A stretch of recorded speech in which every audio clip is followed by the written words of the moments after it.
OTB AM. Brought to you by Avantcard Reward Plus Credit Card. Powered by Mastercard. Straight up better than your current credit card. Avantcard DAC is regulated by the Central Bank of Ireland. And a very good morning, you're welcome along to OTB AM. We're here with you all the way until 9:30 this morning. And well, it's that most important day of the week. It's Tuesday. And that can mean only one thing. Eoin Sheehan humiliates himself at the altar of your desire for GAA Power Rankings. Eoin, how are you? Very well. Sometimes we do it on a Wednesday. We've often done it on a Thursday. Have we yet? Happy Tuesday all the same though. Well, there you go, you know. It's the most appropriate day. Yeah, I guess so. It's the worst day of the week. But Tuesday is like the worst day of the week. No, there's no question about that. Monday isn't so bad.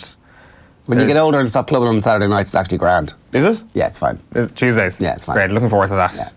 I'm hating life right now. Well, there you go. No, I'm looking forward to this morning's Power Rankings. The dopamine hit you get from the abuse of the various counties, just you're like, hook that stuff to my veins. Well, it should be all love and infatuation with my Power Rankings is what I should be getting over the last couple of days. And funnily enough, got 0 tweets. Whereas the previous week when like a top team crumbles, I tend to get tons of tweets saying, where are your Power Rankings now? Well, nobody's tweeted me this week asking me where my Power Rankings are now. I guess they all know where they are. They're right up there as the top Power Rankings in the country. We should power rank the Power Rankings, should we? We should do that, actually. Yeah. Mine would. I'd be happy with a top 10 finish. And do you consider anybody else who has Power Rankings now to be ripping you off?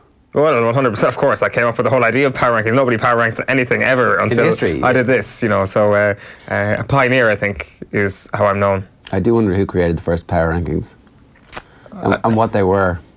It's probably like Sports Illustrated 40 years ago or something like that. Now, that would be a feature. I mean, maybe that's exactly what it is. The college football, they used to just rank the teams and there was no they would never play.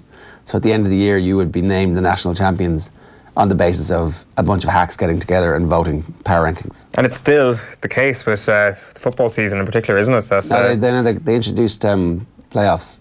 Well, they've semi-finals and final. Yeah. But like to get into the semi-finals, you still need to be ranked one of the top 4 teams in the country, which is all subjective. So yeah, that's probably where it started, and then they applied it to professional sports in the United States, and now it's made its third step into the amateur world of GAA. Exactly, that is the step that it needed. Amateur hour on a Tuesday morning here on OTB AM is what you're saying. Well, it's as I say, it's amateur hour for me potentially, but for everybody else, it's a matter of life or death. Yeah. Okay. So we're going to do that for you a little bit later on. We're going to talk a little bit football with Graham Hunter. We'd booked this. We wanted to talk about the Neymar situation and whether or not there is any prospect on earth of Barcelona taking back what they had got rid of for loads of money. And apparently it is possible.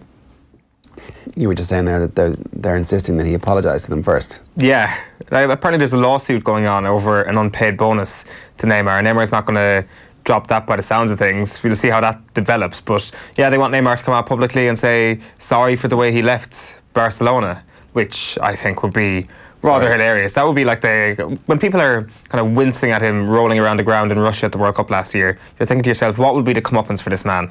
It would be him apologising in order to get back into a football club. That would be his comeuppance. Walk of shame, then Les Rambles. That's the way to do it, getting pickpocketed by everybody walking down there. Neymar going back to Barcelona, it's something we've spoken about over the last few weeks. It's not necessarily a voluntary move that you should be doing as a club, signing Neymar, because it comes with a lot of baggage. It comes with a set of things about a player that aren't particularly desirable in terms of how he interacts with his teammates, in terms of the ego that he has. But Barcelona seems to be one of those clubs where that ego can be checked a little bit, because he is, by definition, not the best player at the football club if he goes there. What if his intention is to eventually overtake Messi? That, like, Messi 32 yesterday, there's a possibility that the age Messi 32 to 35 is nowhere near as good as the Messi up to the age of 32, and you would be Neymar, like, just doing little tricks around Messi, going, you used to be able to do this, Leo, you used to be the man, but look, I am the man now. That's the type of pettiness that I believe is right there in Neymar's character. That might actually be the thing that makes him thrill. It probably is, actually. He probably gains a lot of emotional value from seeing people at the wrong end of injustice when he dives and gets them booked or whatever he does that he does best.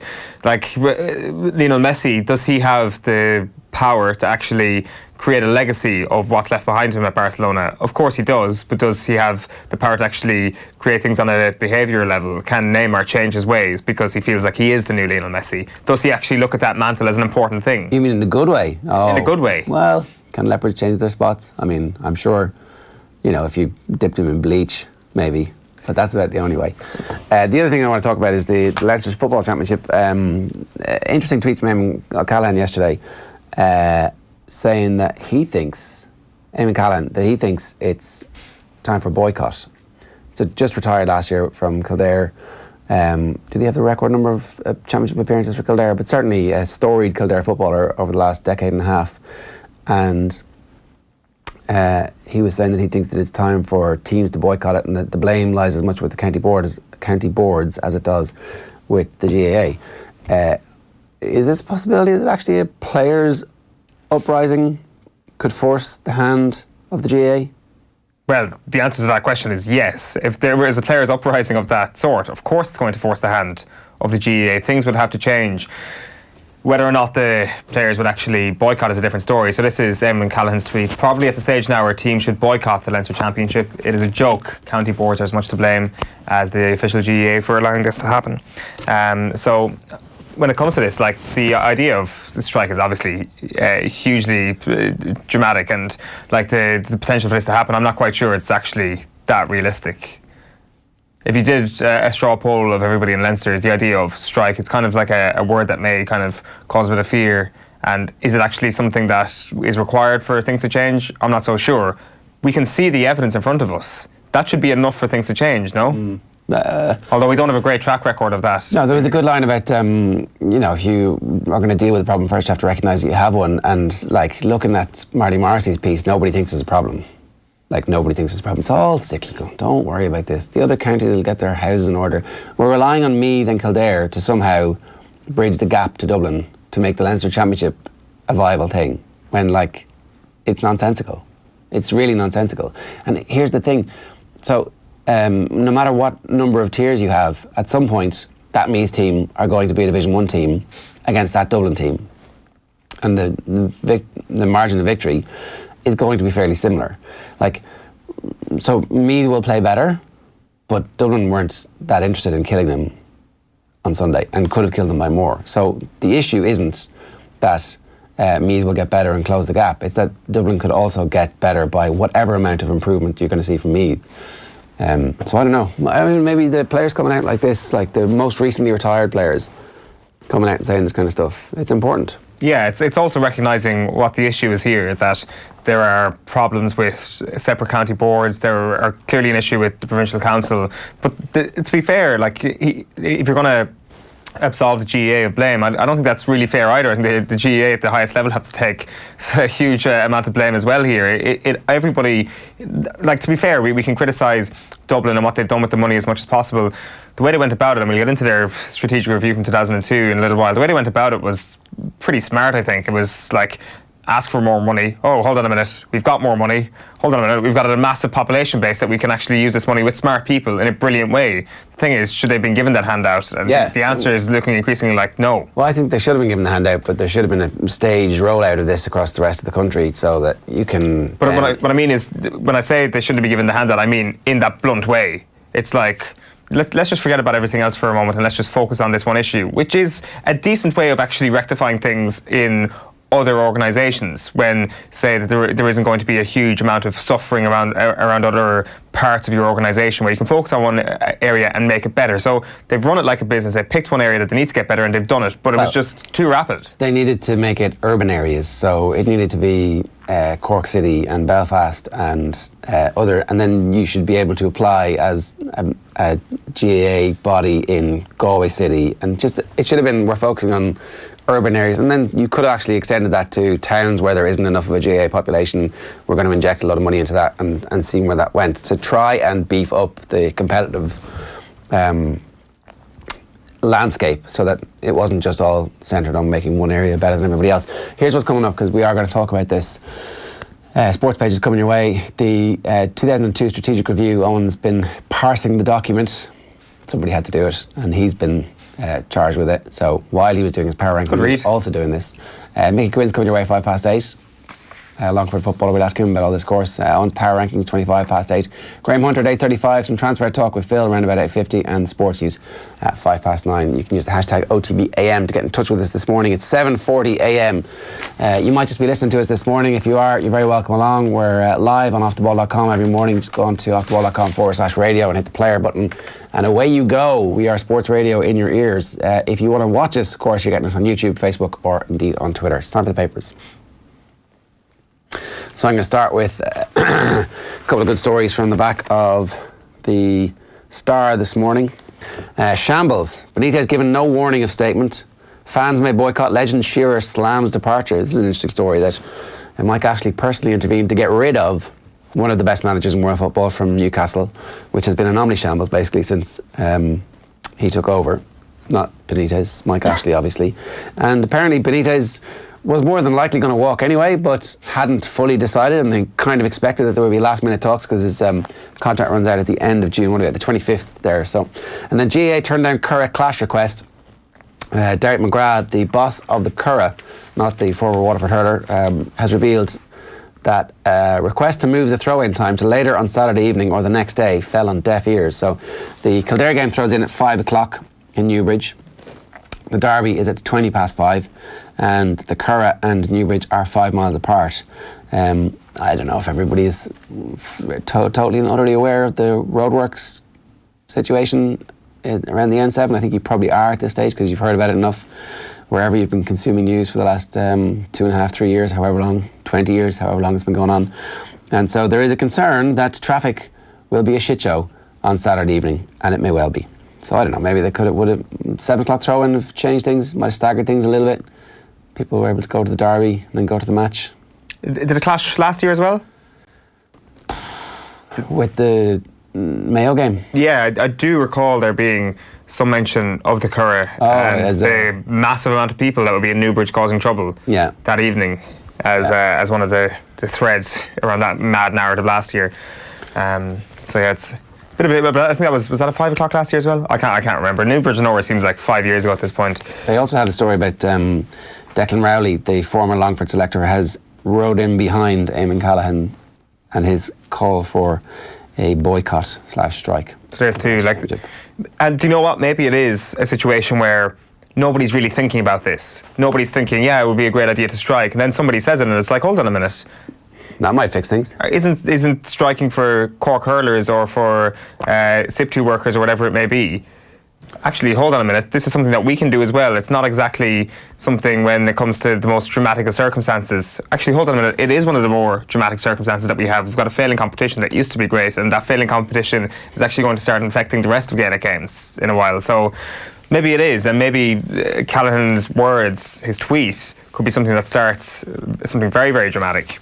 The Irish Examiner this morning goes with leading the chase, ranking football's last 16. Donegal now in Dublin's slipstream. Fogarty Forum then, GAA headquarters just too cosy with Dublin, while Derek McGrath is talking about Western hurling and how tears of joy for Leitrim and Sligo awaken Western hurling. Special return.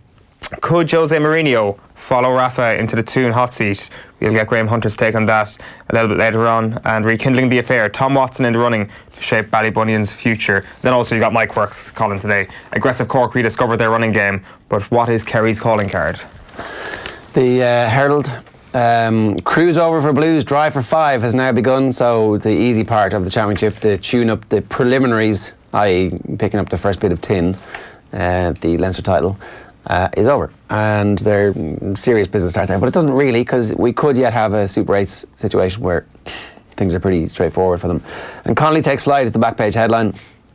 Diarmuid saga set to end as Dubs sweat over Mac.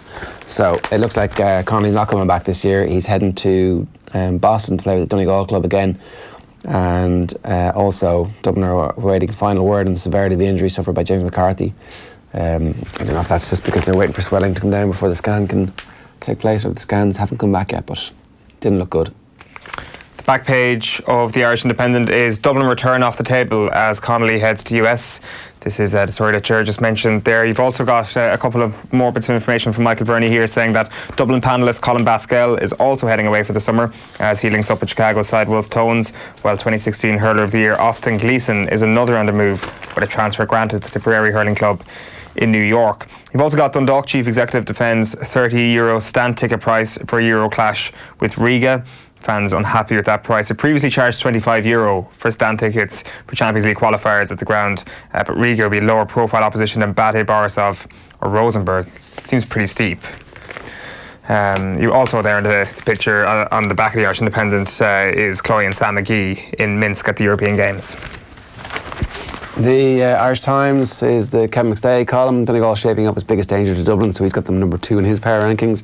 And Patton has no regrets over changing codes to answer Donegal call. This is a great bit of detail from Declan Bogue in a piece that's carried in a couple of the papers this morning. Where's it going here? Donegal goalkeeper Sean Patton had played the sum total of 2 senior games of Gaelic football before Declan Bonner put a call through in late 27. And we're talking about 2014 here. It came in the 2014 Ulster Club Championship run with St Eunan's of Letterkenny as they met Rossley Shamrocks of Fermanagh and Tyrone champions Omas and Dendas. Earlier that year, Patton featured in goals for his school, St Eunan's, in the McLaren Cup final. In the matchday programme, his club was listed as Finn Harps. You know, there was a time when that was grounds for excommunication from the GAA, but it's like, well, Finn Harps, do they, what? I didn't realise Paul Durkin is on the bench, according to this piece, for Donegal at the minute. But yeah, Patton's reputation has exploded. Yeah. It's like right up there now with any of the... People are talking in the same breath as Cluxton. Yeah, and certainly he's kind of reminiscent of Rory Beggan's summer last year as well, the way he's able to casually pick out a man close to the opposition 45-metre line. If you can just pop it over the midfield there, which is just an outrageous talent. And somebody, I think when it comes to an explosion onto the scene this year, of course, the name has been mentioned. It's him, though. Like this year, people are starting to wake up and actually realise the set of talents that this guy has. So he's been a brilliant weapon for them and just representative of how Donegal have strengthened every single position this year.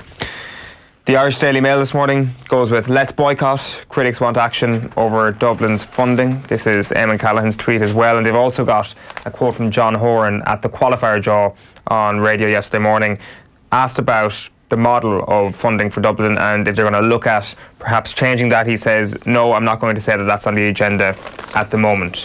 Rafa left in the dark over 2 exits, says Craig Hope here, and then you've got "Catch Me If You Can," Michaela Walsh on the way to victory yesterday in Minsk. Here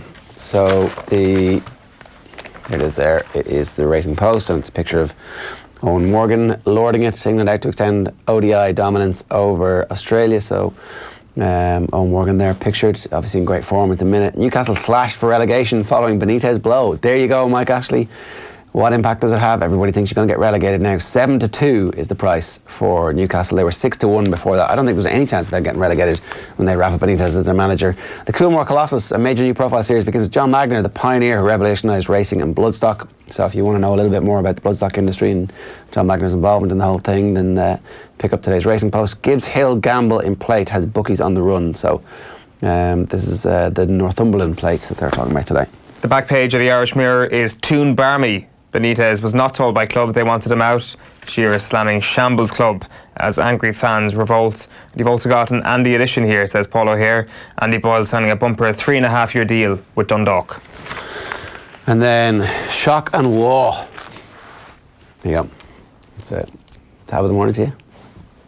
Benitez leaves Newcastle, that was it. And Harry pulls a Houdini. Did you just do that, Harry pulls a Houdini? Is that your headline? No. Toon Barmy. Oh, yeah, okay, sorry. Harry Maguire could be left in limbo, it says in The Sun, as the Manchester Giants battle to sign the Leicester man. City will not match the Fox's 80 million valuation. Who might be able to match that 80 million valuation? Is there a football club who spend idiotically that might be in a similar ilk to Manchester City? We've got to match the 80 million. It's like yesterday it was 40. Today it's 80. It's like, who cares? It's just money. They can afford it. Yeah, it's just a constant pushing up of the price tag. Like I think your theory yesterday is becoming closer to reality with every passing day. We'll just see the narrative suddenly change and Manchester City's interest dwindle over the next couple of days. It's going to be very, very entertaining to watch, and I'm greatly looking forward to Manchester United chomping on that bait. I mean, if this happens, they're literally the dumbest club that has ever existed. Like the counter argument to that is that Harry Maguire, forget the transfer fee, might not be that bad a signing.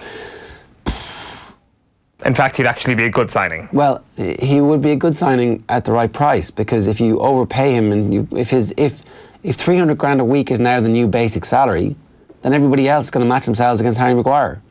Marcus Rashford signs his new deal, and 3 weeks later Harry Maguire signs. Marcus Rashford is pissed off immediately, despite the fact he just doubled his salary.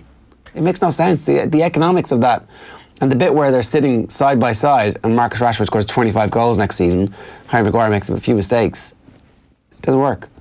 No, economically it doesn't. But as a purely footballing decision, Manchester United sign Harry Maguire, keep a few clean sheets at the start of the season, win their first 3 or 4 games or whatever it may be. The narrative suddenly changes to great signing for Manchester United. They had to pay above the odds, but sometimes you got to do that when you don't have much else going for you. They did it, they got him, and he's transformed their defence. People will overreact in a positive way if he makes even a slight improvement, if Manchester United start to keep clean sheets, if their defence looks a bit more solid. And we'll suddenly forget about this price tag, and it might be a necessary evil. I'm not saying that they should do it. I'm just saying that I don't think it's as big a disaster as this may seem if Manchester City are trying to trap them. Yeah, I mean, it just... Although Manchester City aren't probably trying directly to do that. Well, I mean, I'd say they are. I'd say that's one of the, when you're at the level City are at, you may as well try and weaken your opponent. It's Sun Tzu, the art of war, right? But they're so bored by their own success that now they've really just started to twist the knife. Yeah. Like a game of Risk. Well, I mean, in the late 80s, early 90s, there would have been some times that Liverpool would have signed a player just to prevent somebody from getting him, and then he would have rotted in reserves for a year and had a crappy career, and you're like, okay, it's a bit brutal, but it worked. Yeah, it's fairly ruthless, to be fair. I don't know. I think that Harry Maguire is going to get on the move at some point over the next couple of weeks. Manchester City, their interest may be real. It's probably not going to be real. Manchester United could sign him, and it could go okay. We've talked a good bit about the Connolly story over the last 8 months or so, just in the real belief that there was a good chance he was coming back. I think there was a good chance that he was coming back, and then at the last minute, he obviously decided that he wasn't going to come back. And so we'll see him in the Donegal jersey again in the summer in Boston. More interest in the Boston Championship again this year than is probably in Leinster. Well, I mean, that's true. I just wonder if they're going to regret this. I mean, probably not. It doesn't feel like it at the moment. But if they were to get Mayo and Tyrone and Roscommon in the Super 8 group, which is possible, right? Mm-hmm. 2 home games, of course. Would they regret it? Hindsight is the only thing that's going to give us the answer here. I'm starting to think the more time's gone by that, there's going to be no regrets. Ultimately, the only regret they can have is not winning the All-Ireland. They are probably going to win the All-Ireland. They're probably going to win 5 in a row. It doesn't really matter how they do it. Having Diarmuid Connolly there would probably add a bit of drama in terms of the spark that he brings on the pitch in particular. And maybe with the retirement of Paul Flynn, they might need that at some point off the bench. But I still think that they have more than enough resources to go and actually bring a bit of flair at times if they want to, but more importantly, bring players off the bench that are machine-like in their dedication to the Dublin cause, and they will be absolutely fine without him. It's strange that we're having this conversation 24 hours after saying, well, if James McCarthy is out for a bit of time, then that's really something irreplaceable. But I wonder even if that's the case, that if they can lose someone like Connolly and we're really nah. I know they've had a bit of time to adjust. I think that if James McCarthy is out, Connolly can play midfield. He can totally fulfill that role. He could be that extra bit of strength and depth that they have that they just don't have in that area. I mean, obviously, that's not really his role, and obviously much better as a forward. But certainly his range of passing would have been really interesting for them to be able to use in the midfield area. And then the other thing was that Roscommon are going to be the team who ultimately end up playing Dublin in their second home game in the Super 8s this year, despite the fact that they are themselves provincial champions and they're only going to have one home game themselves. So you're starting to see Roscommon be this year's Donegal and saying, well, this is bullshit. Well, how is this happening? How are they having 2 home games in the Super 8s? And it doesn't seem to be that big a deal for everybody else. The competition is not a fair competition. No. Because one team has twice as much home advantage at the key stage with the tournament as everybody else. Roscommon versus Dublin should be played in Portlaoise. It's as simple as that. That is the fairest thing to do. It's close. It's closer to Roscommon. I would say Portlaoise, because it's, you know, you don't want the Dublin fans to be travelling too far now. Like on their second trip away in the championship. 2 hours to go. They can do that. Well, you know, it's 2 hours that you could be spent down the pub near Croke Park instead. Like I don't know. It's obviously something that's not going to change. Croke Park have already come out and said, no, this isn't going to happen. There was the opportunity to kind of tweak it, and like they will come out with the nonsense line that the Super 8s were voted on the premise that Dublin would have 2 home games, which really just doesn't make sense when you think about how tough it is to get anything through Congress, and why county boards like Donegal last year did vote for the Super 8. So I don't know, it's not going to change. But if you talk about the integrity of a competition, for sure the most vital round of the Super 8s could be something that decides things, should be played in a neutral ground between 2 provincial champions. So it's unfortunate for Roscommon. They've got a great opportunity now playing in the Hyde the first game. Then they go to the Dubs backyard, and who knows what that'll do for their confidence going into round 3. Yeah. Dublin beat Tyrone 217-114 in the All-Ireland final last year. I didn't actually remember being as close as that, 6 points in the end. It was Tyrone 14 points, Dublin 114 in Omagh. So it's worth at least 3 points home advantage. And it probably feels a bit more, to be honest. Feels like maybe Dublin were easing up a little bit at the end in the All-Ireland final. So, you know, should Roscommon have a 3-point head start? Should it be Roscommon 3 points, Dublin no score when the ball gets thrown in? No, because Dublin will get angry and they will beat you by 40 points. Well, then, at least let's see it. Like, let's have some pretense that this is a fair competition. Yeah, maybe. Like, it's interesting that you mentioned that scoreline in Omagh last year. I don't think the Super 8s last year quite gets the credit it deserves.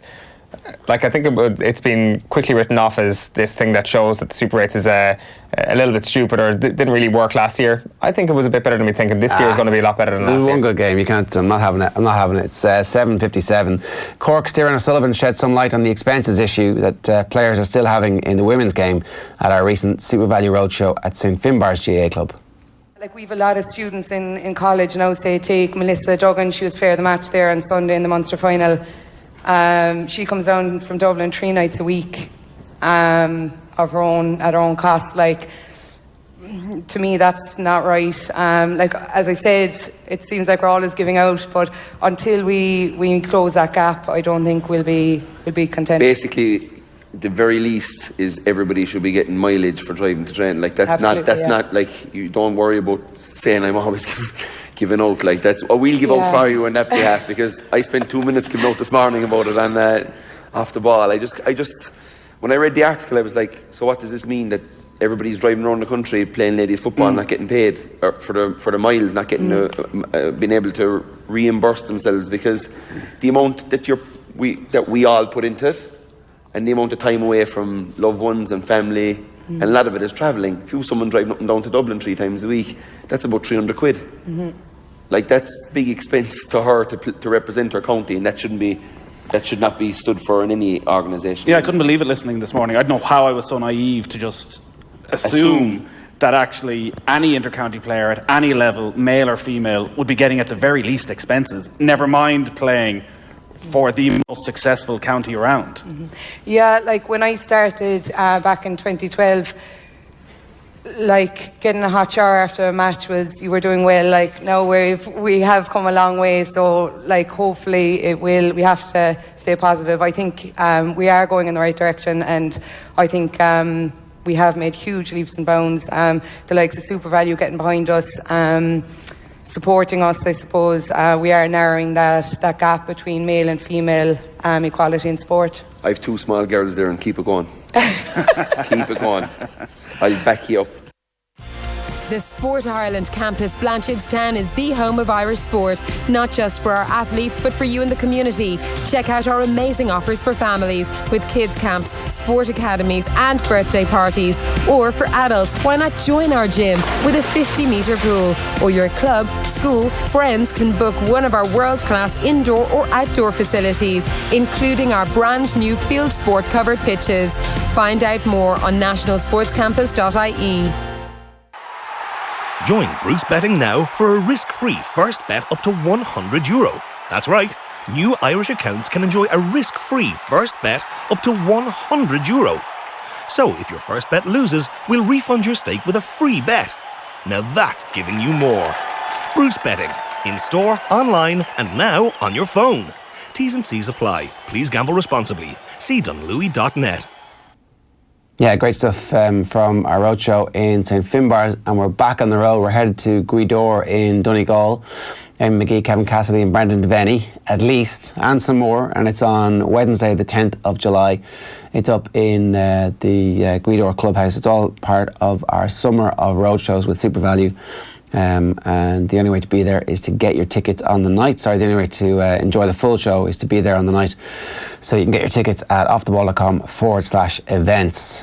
Obviously talking all things Super 8s, Donegal and Ulster football and beyond. And probably Eoin Sheehan's Power Rankings, which are now imminent. Offtheball.com/events for more details on that. Before we get to the Longford footballer Mickey Quinn, we'll talk to him in a minute. And before we get to the Power Rankings, this is a bit more serious. 2002, the GAA Strategic Review, a massive group of GAA aristocracy came together, look for the right word there, and put forward their view about what should happen in the future. It's a big old document. Many pages is the final report? Closing in on 200, I think. Right. Now, the thing is, this document's actually hard to get online. I couldn't really find a PDF for it, but I saw the Carlow manager, Turlough O'Brien, had tweeted the front cover of it. The last day, this is the front cover of it, the front page of the Strategic Review, Enhanced Community Identity, published in January 2002. So I just dropped him a message to see would he send me on photos of the Dublin section, and sure enough he did. So thanks million to Turlough O'Brien for that, because this starts basically at page 180 something, the Dublin section. And we may get into this, because I think the first thing we actually should just state here is that this is a really good piece of auditing, something that really understands the challenges that face the particular area of the GAA, and maybe there was a little bit of getting blinded by what was actually in front here. It's interesting when you listen to the tone and what the actual problems that were perceived to be about Dublin at the time. This really wasn't much to do with the facts about Dublin being successful at inter-county level. Like we can see here in one of the opening paragraphs, they say Dublin has been very successful on the playing fields in recent decades, at least one All-Ireland senior football title and sometimes more in each of the past 6 decades, with more frequent Leinster titles and a variety of other national and provincial successes. Several clubs challenging for national titles are leading the way in the promotion of native culture, massive development at club level, and lists off a load of things that Dublin are doing really well. So just to say it again, this strategic review in 2002 was not to do with Dublin being more successful at inter-county level. They appreciated that they were pretty good at football already and they had a decent level of success. So there's 5 different areas that they focus on, and the big one that we talk about is the idea of splitting Dublin. So let's have a look at what they said about splitting Dublin in the strategic review. So it talks about the number of clubs in Dublin. So the resources available to GAA in Dublin are spread very thinly, and it talks about the idea that there's one club per 12,000 persons. So the idea here is that they would make more clubs, essentially. If you look at the last sentence here, though, it's interesting to say the local authority sector, when faced with similar problems, decided to manage Dublin by creating 4 separate counties with no umbrella body. Now, this has been mentioned in passing kind of over the past couple of weeks, the idea of splitting Dublin in 4. That was never actually mentioned kind of in a forward way in this report. It was mentioned, though, that the local authority sector had done so in certain areas, that it wasn't beyond the bounds of possibility. It had been done before. It talks about the structural changes, and Article 11.3.1 says, in view of the current pressures on Dublin County Committee, this committee recommends that Dublin should be divided using the River Liffey as the boundary into 2 counties, Dublin North and Dublin South. The new anticipated rivalry between the new counties will logically result in the need for 2 separate county teams in the short to medium term, and this report also recommends that the participation of the proposed 2 county teams in official competition should commence with both counties fielding minor teams in the 2003 championship. The county should then field senior football teams in the National League from 2004, and then make a decision on whether or not they should progress and actually field 2 separate teams in the Leinster Championship. This obviously never happened. This was one of the review points that wasn't taken up from the Dublin County Board. But just to stress here, the reason why they wanted Dublin to split was that it would be easier for 2 separate administrations to focus in on their side of Dublin and actually make Dublin better. This was not an idea of, God, we're going to get too strong, we better split Dublin. Whereas now, that is very much the discussion. So this has been an unintended consequence, I should state, about this thing. And That being said, I wonder, should they have actually foreseen this coming is probably the question. Like, the underage activities are interesting. They say that a full-time person should be appointed to each of Dublin's county committees to oversee proper planning, resourcing and development of youth games. They say that there's too much focus on competition at an early age that can prove detrimental. The ultimate goal should be to ensure that young members can become fully participating adult members, which is really something that any other county board should be taking up. The club player, they do some good stuff on this as well. They talk about the game schedule for the club player, and they should be organised to ensure that every club player in Dublin will receive at least 20 games per annum on a structured basis. Again, finding the problem here and saying that the solution here for a club player will be more games because there is an irregular calendar, something which hasn't been fixed really on a national level to this day. Talk about then the development officers with adequate resources being appointed to each county's committee, and their role should be to improve existing clubs in his or her region, as well as to work towards the development of new clubs in that region. A target of establishing 5 new clubs in each 5-year period should be set for each development officer. So part of this plan was that Dublin North would have a development officer and they would make 5 new clubs in that area. Dublin South would have a development officer and they would make 5 new clubs in their area. So 1 club a year in each 5-year period. Mm-hmm. Yeah, okay.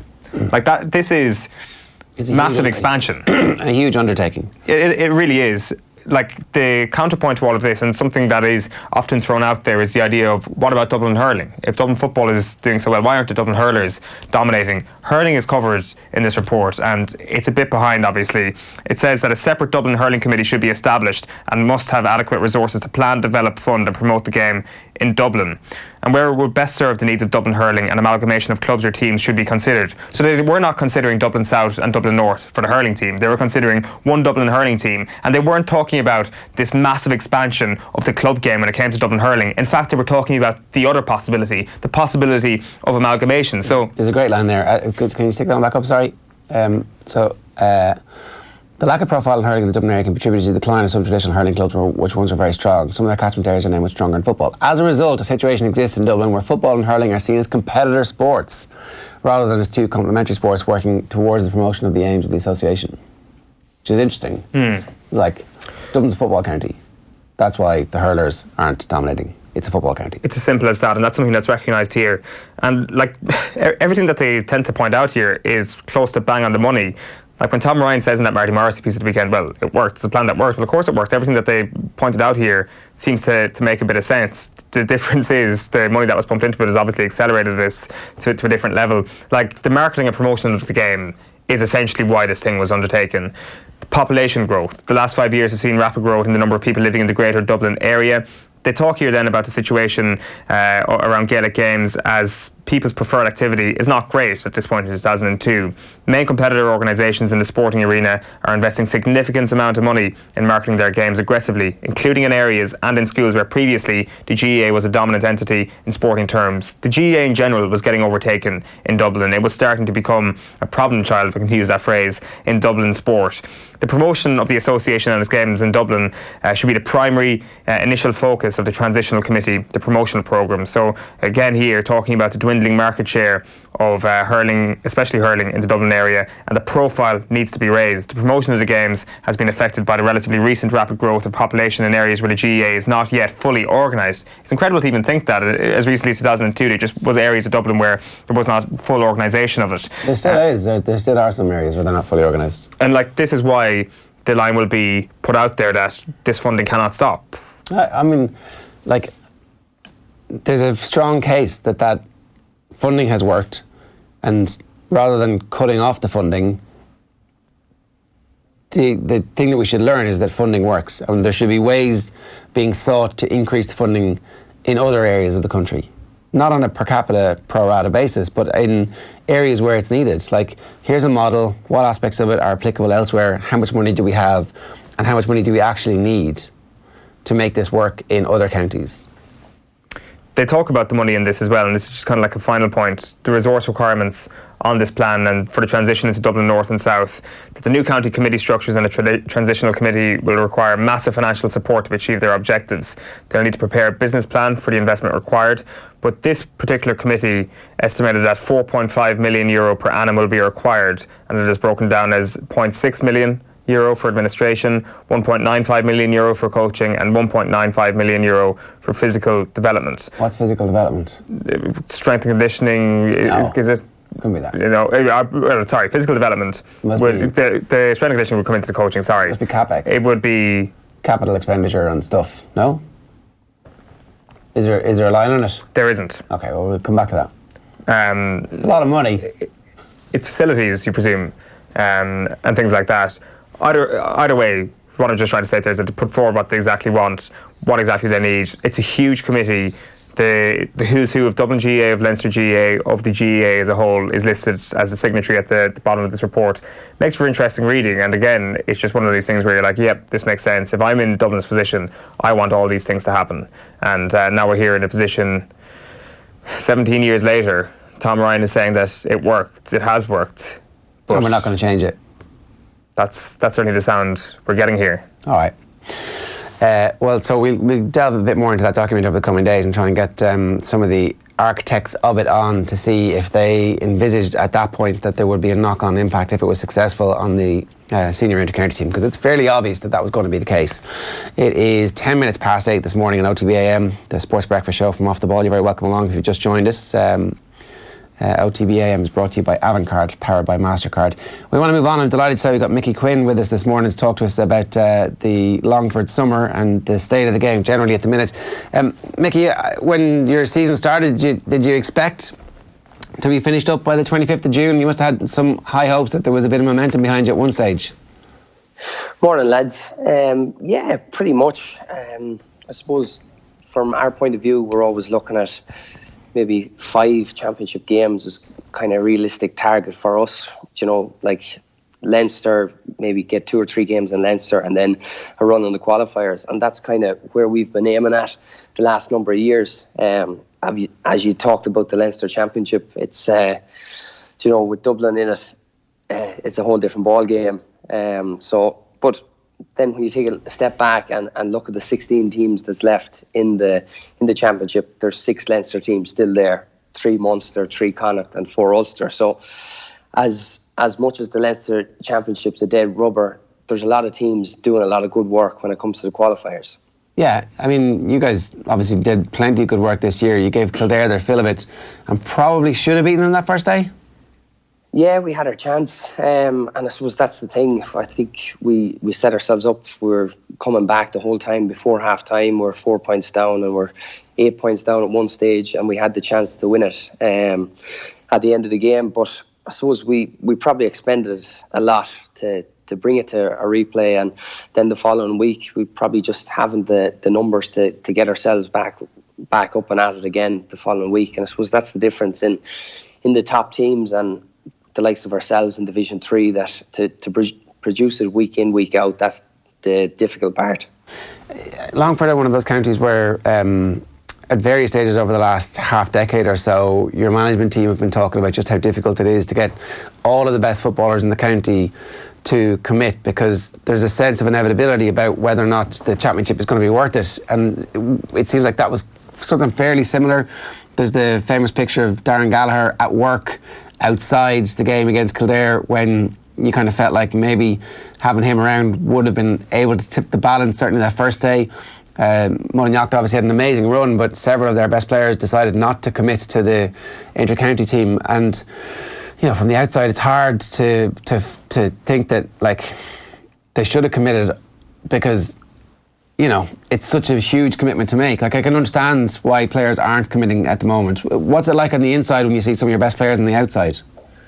Yeah, it probably goes full cycle. You're trying to get guys to commit, and you know, what's the carrot then the stick for guys to commit when you have the Leinster Championship the way it is?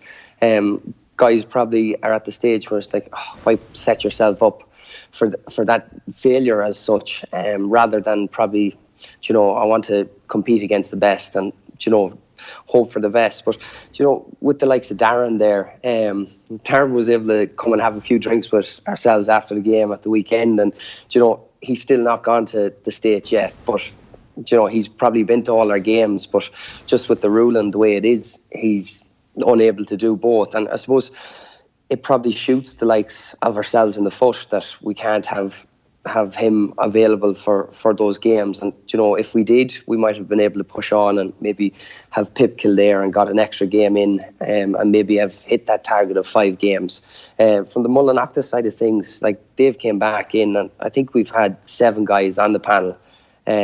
So they bought in, but I suppose it's such a long year for them, and they're after going 3 championships back to back, and it's been a long 3 years for them. So to get a few of those guys to commit, and the guys that did, they've done super to come back into the fold for us.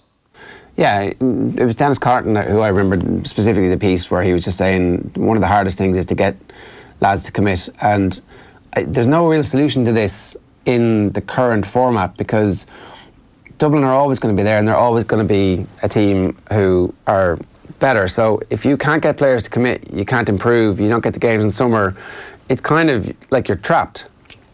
Yeah, it goes in a circle. That's the thing. You want guys to commit, and having a championship structure in place that you can see a bit of continuity from year to year and progress, I suppose. And that's the thing too. That look, Dublin have done a lot of good things, and you can, and that's where we'd be looking at ourselves too. That from one year to the next, if management change, whole backroom teams change, S&C, the whole lot, and that causes its own problems to kind of start and try and build again from scratch. Whereas if it's a longer process that you can build on and work towards something, lads might be more inclined to buy in. But with the Leinster Championship the way it is, it's very difficult for lads to say, right, we're going to give this a crack for whatever number of years and see what happens. I think from the Kildare qualifiers game in 2018 to the Leinster Championship this year, we only had 7 starters playing. So there was a turnover there of 7-8 players on the starting team from one year to the next, which is massive for us.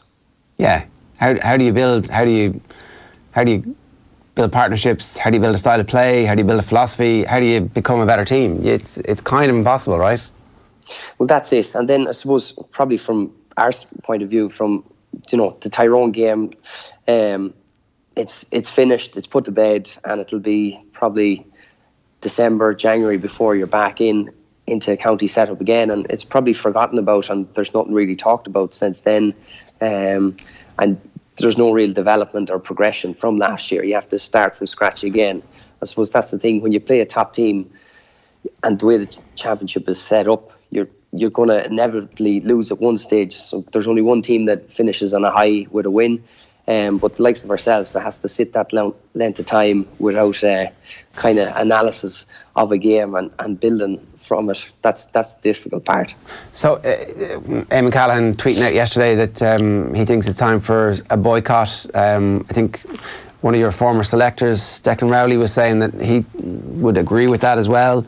Like, are you feeling a bit militant about the championship structures in a way that maybe hasn't manifested itself before, or is this something that will pass in a couple of weeks' time, do you think? I don't think so. I think I've been pretty much an advocate for change for the last number of years. Like, I do think there needs to be some change in some shape or form, and so it's the worrying thing with the likes of Eamon and Declan coming on board and saying that about boycotting the Leinster Championship is that there'll be a bit of a panic or a quick fix solution to it. We changed that, we turned it to a round robin or a quick fix, which isn't really the answer. So, and that's the difficult part. I do think something needs to change, and year in, year out, it's getting stronger and stronger. So I think something's going to happen soon. Would you be okay with a tiered championship? Because we hear so many that players from counties who aren't the traditional power counties aren't actually interested in playing competitions, which doesn't allow them to dream of winning Sam Maguire. Yeah, look, I've seen both sides of the argument that to play against the top teams, that's what you want. And our record with the qualifiers has been pretty strong, and we've taken a lot of scalps too, which has been great. And I'd be all for that getting your shot at playing the big team. But you have to be realistic about it too, that when you see the odds there for a Leinster final, what was the 16-1 for a Leinster final for Meath to win that game? You're not going to, Meath are going to be under the pump now for the next 2 weeks to try and get lads mentally and physically ready to go again. And that's not where you want to be at. You want to be progressing. Meath brought Tyrone to extra time last year in the qualifiers, and Tyrone go on and get to an All-Ireland final. So there's a big difference there across the board. So I do think change is needed, and I'd be for some sort of a tier championship in some shape or form. Mickey, I guess the idea with a boycott or with a strike or whatever it may be wouldn't just necessarily be to point out to the authorities that the structure is broken. It would also point out that perhaps the support hasn't been there for counties like Longford, for counties outside of Dublin in the Leinster Championship, in terms of resources, in terms of perhaps the ability to help these counties develop at underage level and to one day get the best out of themselves the way Dublin are definitely currently getting the best out of themselves. Yeah, like looking back at the list of funding from those years back, like Longford is down ranked 31st, and we've probably been battling above it. I suppose your power rankings will dictate where we come number wise on that, but like there's a lot of good work going on behind the scenes, but when you see stats like that, it makes it difficult to see how you can actually close that gap and progress. Like the tier championship debate has been about 2 tiers, but actually if there were 4 tiers, there'd be meaningful games every year, there'd be promotion and relegation. Like there would be an opportunity for teams to have a great summer and play summer football with all their best players available, and there would be local games, so your local supporters could come and see you guys play, and then your away games would be against teams of a similar standard. So it would be worthwhile going to away games as well.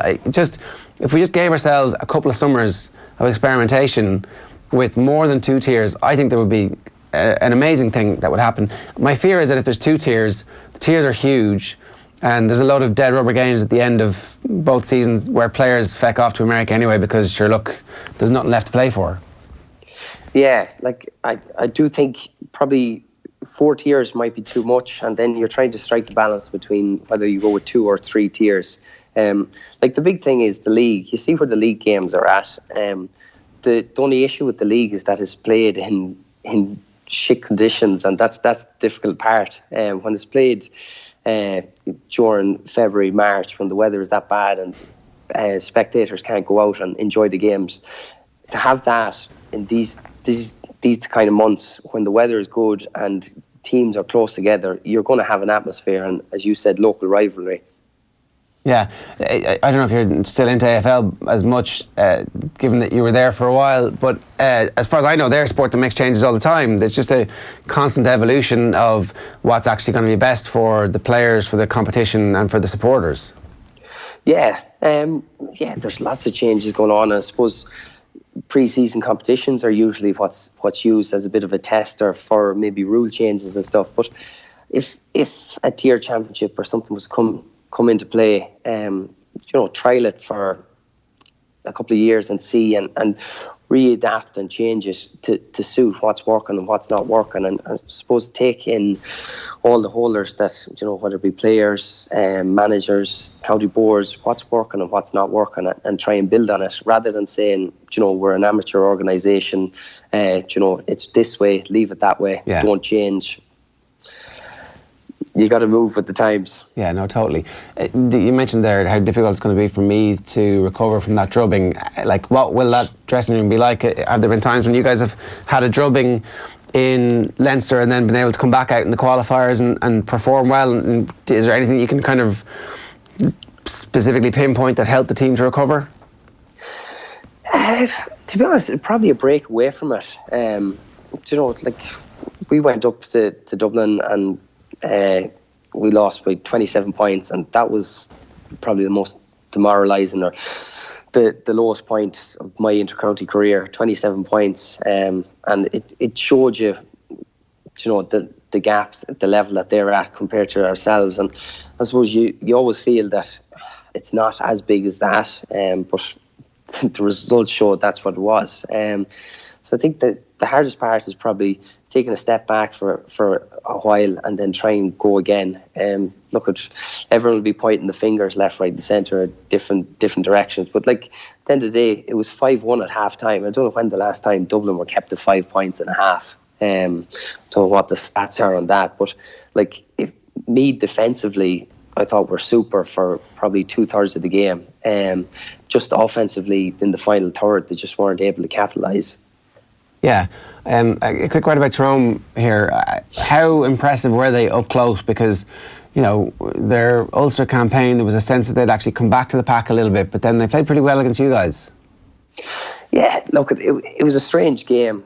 They got 2 goals, which probably from our side of things we felt were sloppy, and we could have done and should have done more to prevent them. And, you know, you talk going into a game that keep it tight for as long as you can, and, you know, once it comes into the second half and it's tight, you could be in with a shout. But I suppose that the goals derailed us. 2 goals in quick succession, it took the sting out of the game and the atmosphere. And to be honest, I don't think Tyrone really pushed on, or they kind of said, right, we're coming out of here with a win, and they just saw the game out from there. I don't think they actually pushed on and went for it at that stage. I think once they got the goals, they said, right, we're in a good position here, let's just see it out.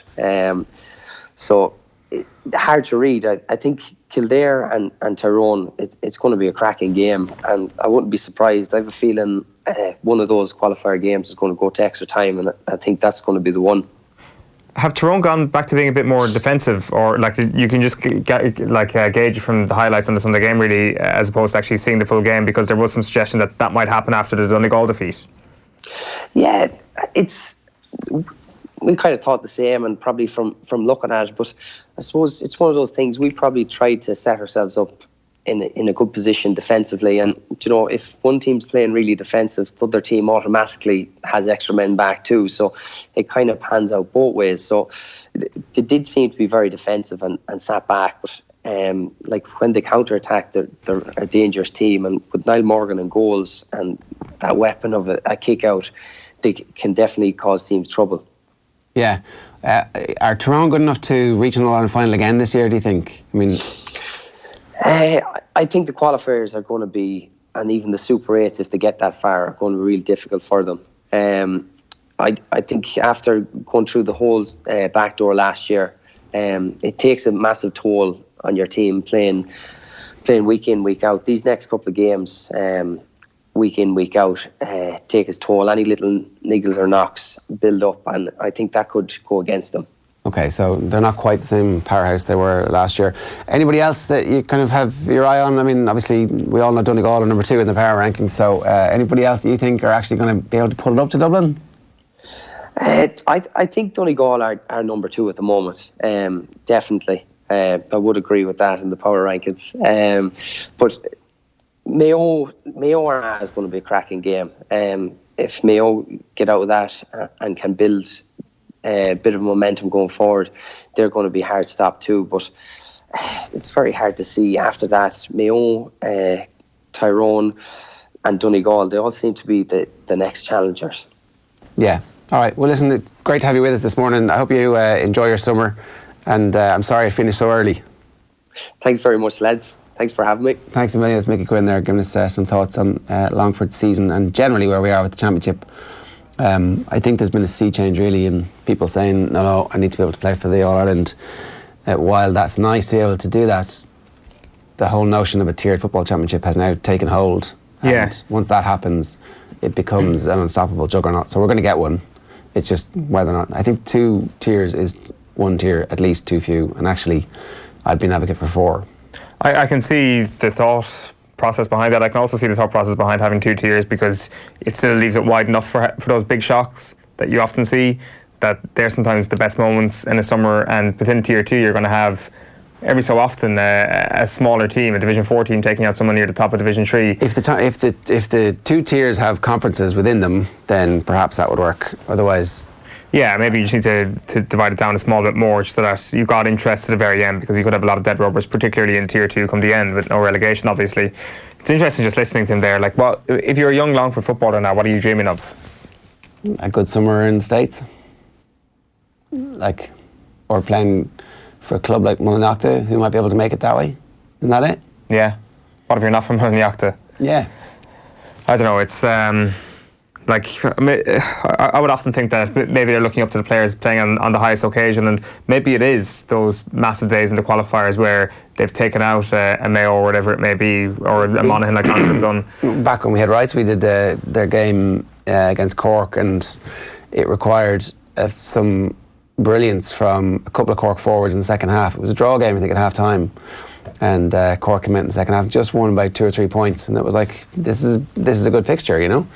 But at the minute, Cork and Longford would be in the same tier, and so like that's where they should be. All right, it's 29 minutes past 8. You're watching or listening to us on OTB AM. Best place to listen to us these days is offthewall.com/radio. And you can also get us, of course, on the Go Loud app, which, if you haven't downloaded yet, is a nice new little bit of kit that has been released just recently. You should get your hands on that. Here's Kieran Donaghy paying tribute to Cork's players after they pushed Kerry all the way in the Munster Football final. Have a look. You know, they just came to play, Joe. It was they came to fight for the jersey, and it just shows you it counts for an awful lot. They could have very easily thrown in the towel. Everything was set up for them to actually throw in the towel. They were a boxer after taking 2 or 3 big haymakers, and the easy option would have been to stay down on one knee, but they rose up, they kept going, they kept running, they kept playing for each other.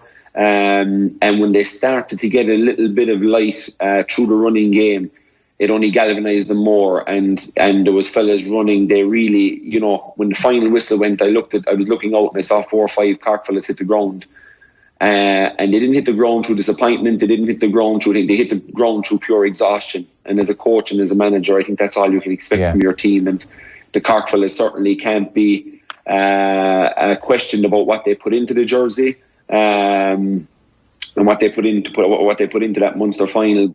Yeah, that's the Kerry lads all happy as Larry that Cork are back a little bit. Or are yous? Are yous just pretending that you're happy Cork are back? Interesting. My Cork today was like, jeez, you need to be careful what we wish for. all those years we were like, come on, Cork, give us a game. Then Cork give you a game. You're like, oh God, what have we done? Yeah, I definitely think that we should have appreciated that 17-point hammering a little bit more last year. Frankenstein's monster. Yeah, it's going to be a terrifying sight in years to come. I think it's going to be back. I think it's going to get better as well over the next couple of years. 8:31 of a Tuesday. What else would you be doing but wasting your time listening to this chump's Power Rankings? Oh, hello, Eoin.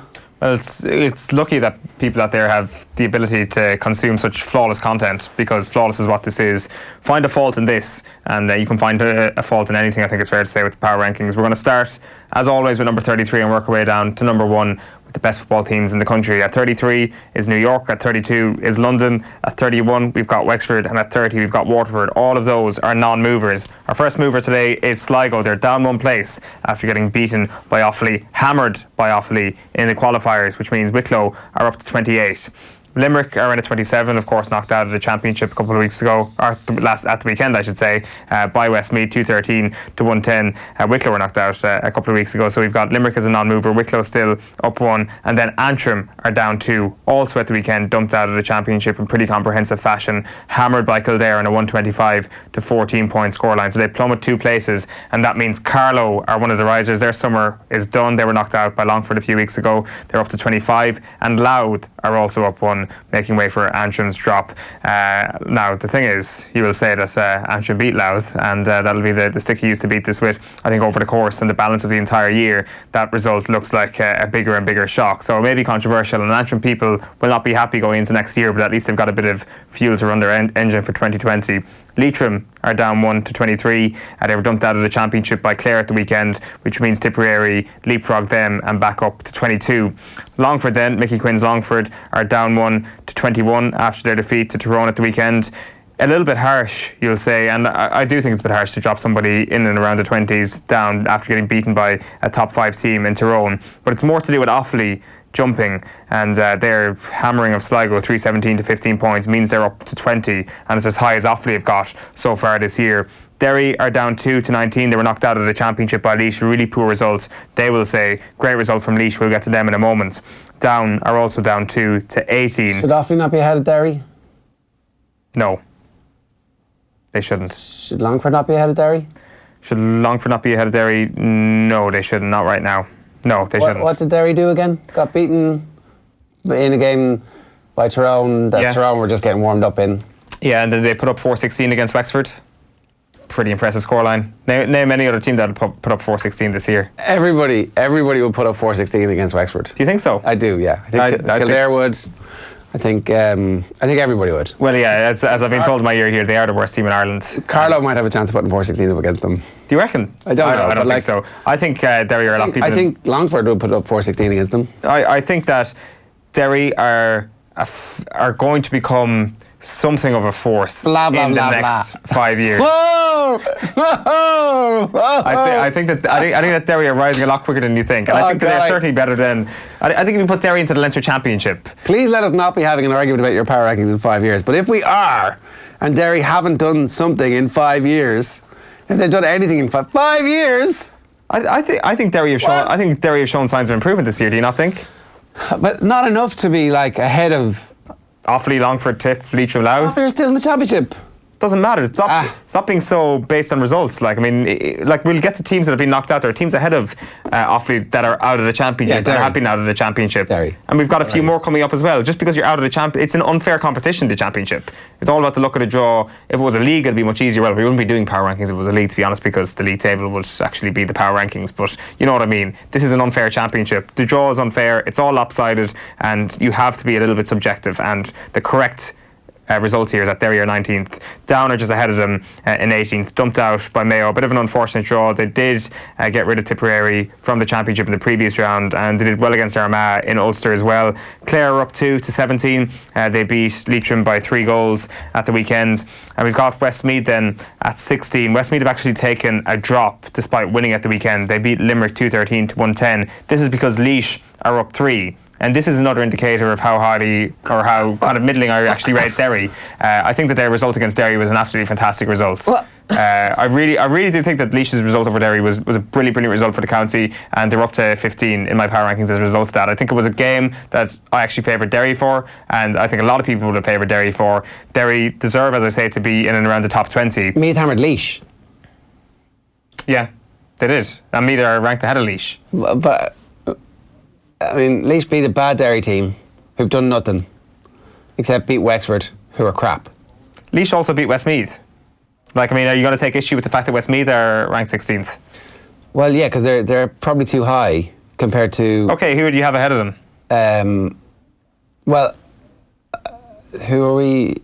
Like, come on, give me a county here. Give me a county you'd have ahead of them. Teams behind. Like, are you going to go with Clare? Are you going to go with Down? Are you going to go with Derry? Are you going to go with Offaly? Longford? I would have Offaly close enough to them. I'd have Offaly, I think Offaly are actually a team who have done much better this year. I'd have Offaly ahead of Derry and ahead of Down at this stage because they've done nothing.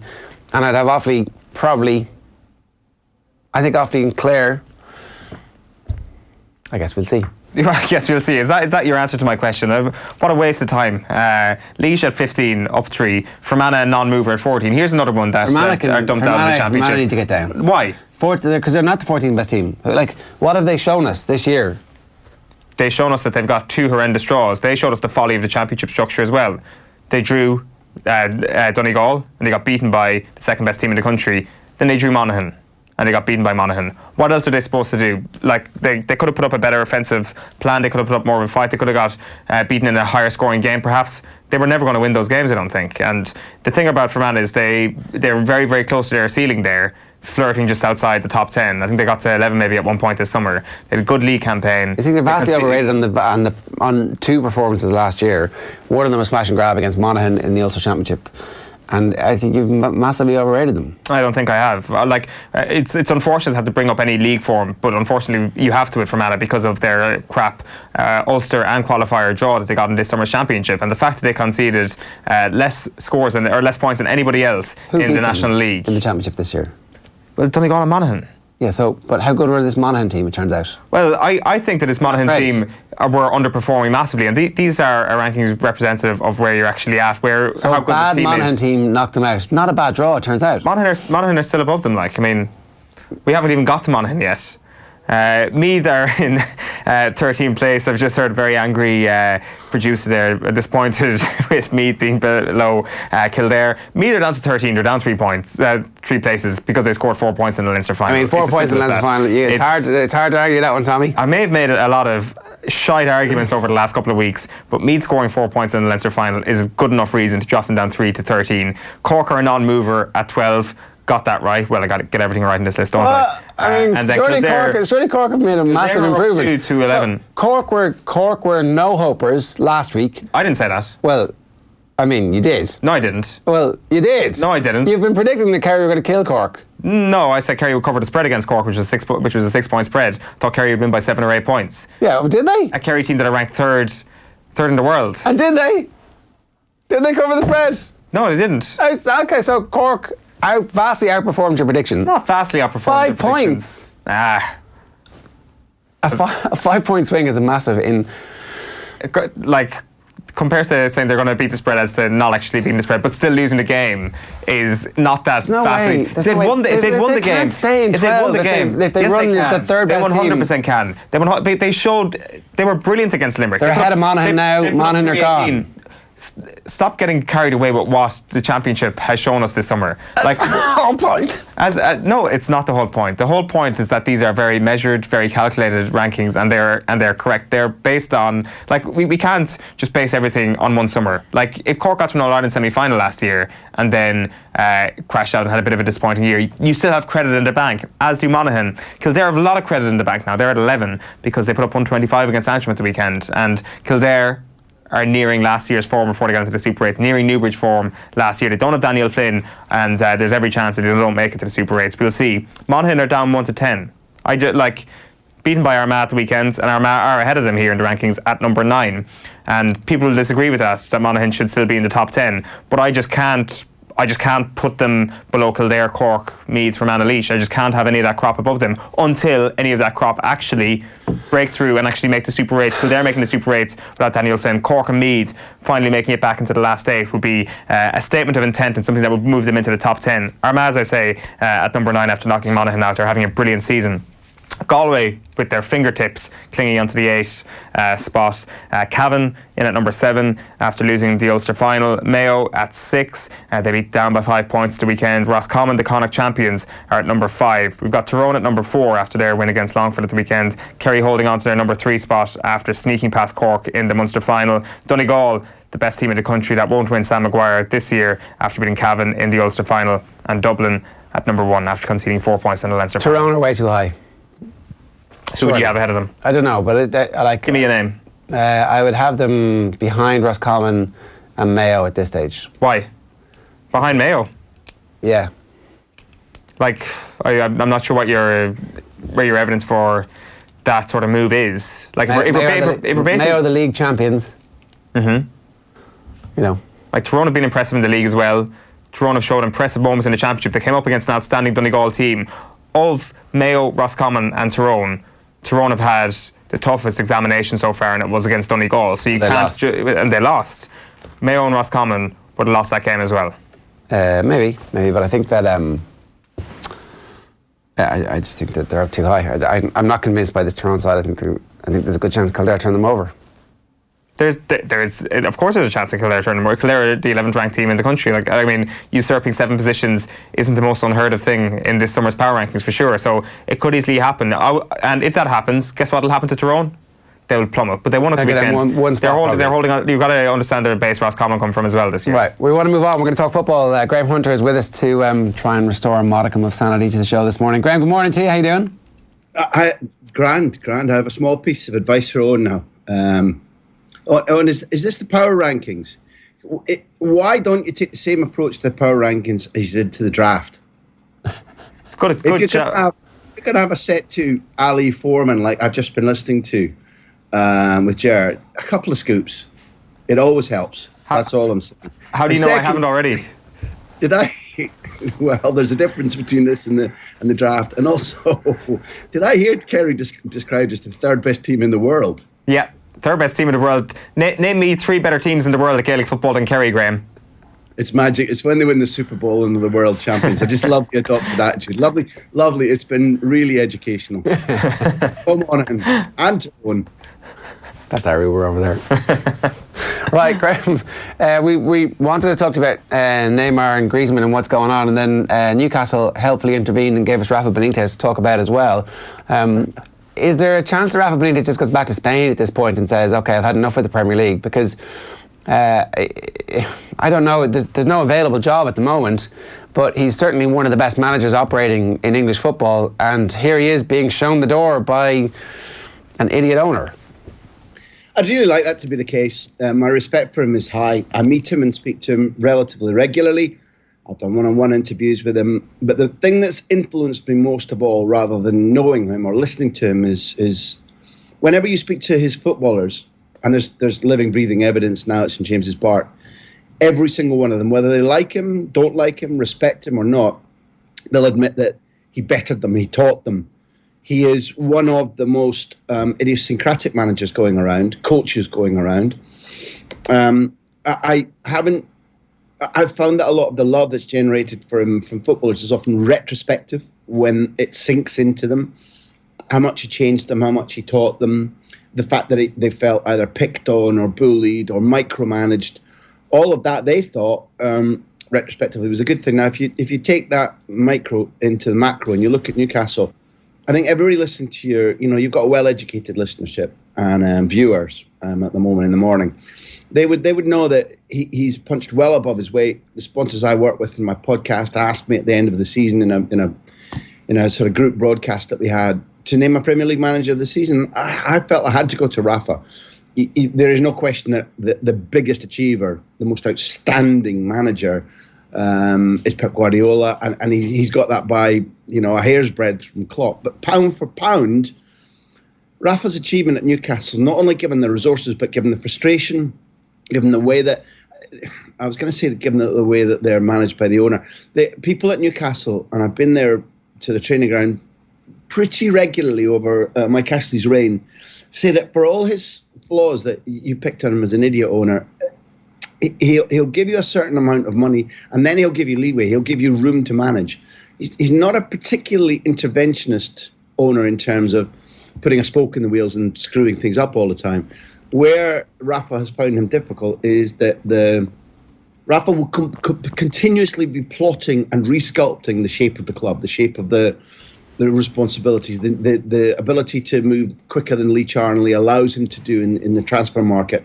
There lies the number one frustration. But to come to your point about where he's going to go, one, he was playing a game with them, which I think he held the cards, and I don't think it was a false game, that there is an offer for him in China, which I think probably he's going to take rather than go to La Liga. He let Newcastle know about it. He said to them, they're offering me more or less double what you are, in a bid, because his preference was to stay at Newcastle, see Ashley out, and to be in charge of a Newcastle team with new owners. And there are, if I'm not mistaken, at least 3 bids. One on the table and 2 hovering around. And Benitez's ideal was to be at Newcastle in order to carve himself out another shot at a still bigger club in the Premier League in the coming 2-3 years. And that dream's now been taken away from him. I genuinely believe he didn't know this statement was coming out yesterday, Ger. I think he suspected that the negotiations were going to end badly. But the fact that he wasn't told about it before the public was told about it, again, reflects bad on those who run the club. Oh, for sure. It's an interesting one now, kind of what Rafa does next, what Newcastle does next. Like on the back pages this morning, we're seeing Jose Mourinho's name linked with Newcastle United. And for any manager who is looking to improve how the world sees them, improve their own prospects, and in terms of actually trying to climb that ladder again, surely Newcastle United is the last place you want to go. If you look at Mourinho's, I think pretty reprehensible actions that have badly smudged his reputation in both Chelsea and Manchester, it was very often the things that he did handled worst that have damaged his reputation has been one, his distemper about how the club manages his transfer market wishes. If you ask those who run Chelsea today about the manner in which he handled his desperate need for Cuadrado, that Cuadrado was the one missing jigsaw piece at Chelsea, that the transfer limits that had been agreed needed to be ripped up. This was vital. And a few weeks later, once he'd bent Chelsea to his will and Cuadrado was in the doghouse and not on the bench, and he was asked by those who run the club, what about... Oh, it was a mistake. Sorry, it was a mistake. And at Manchester United, he harangued everybody that would listen about the transfer market dealings and policy and speed and ability to recognise value and to put money against need. Well, that's Newcastle, exactly as you say. All those things that have driven Mourinho absolutely mad at Chelsea and Manchester United would be quintupled at Newcastle until there are new owners there with a massive budget and a massive salary for him, given that he'd be expecting to earn double what Benitez was earning. There is no chance of Jose Mourinho taking over. Yeah, fair enough. So is that the end of Rafa? Is there nobody in England who might be able to convince Rafa, you know, there's enough people here for you to have that chip on your shoulder? And I think it's more of a little microchip in his brain, Ger. I think if we look back over almost every time that Rafa Benitez has said that he's in the huff, particularly about reassurances or money, I felt that things ran away from him a little bit in the last year at Liverpool. His wish for absolute and total control contrasts with where the club is at now, where there's a bipartisan agreement between those who run the club and the man who coaches the club. But that aside, that last year aside, I think that Rafa Benitez's times when he said, I'm not happy and I need this and this isn't happening, usually he's been right. He's been driven by the correct motives. And I think that history has repeatedly judged him well. So I hope that for those who love the Premier League, I hope you're right that there is. I don't quite see the available option right this instant. And when you sign into Rafa's creed, you need to know your fan base well, because you are going to get pragmatic football. And at the moment, I don't see that the option is quite ready for him in La Liga either. And the salary that he's about to command in China can't be matched by anybody who would want him in La Liga. So the end of the Premier League, I would bet not. He's very emotionally attached to England. And one of the things he talked about, chip in the shoulder, and I compared it to a microchip in his head, he's driven by people who have pushed him down and said, you're not it, you're not good enough, you know, whatever. And he's driven by the need to prove them wrong. And therefore, he will be leaving the Premier League with, this is not goodbye, this is see you later. Yeah, fair enough. And in fact, there are actually probably a few clubs in the next 18 months who might have it, like Spurs, Everton. Are these clubs? Could he go to Everton? I'm not sure. My bet is no, he wouldn't coach at Everton. And Spurs demand a brand of football. I mean, Rafa Benitez is the hard-boiled version of Pochettino, and I'd be a little bit surprised, given the trajectory of Tottenham Hotspur, that's where he would end at. Arsenal? Yeah, if you ask me about Arsenal and the way things are going, they could do worse. If Emery moves on in frustration, Emery's a wonderful coach, and Emery will get things as right as it's possible to get with their ownership, with the what is wrong there. They're adrift, is what they are. It's a bit Marie Celeste at the moment.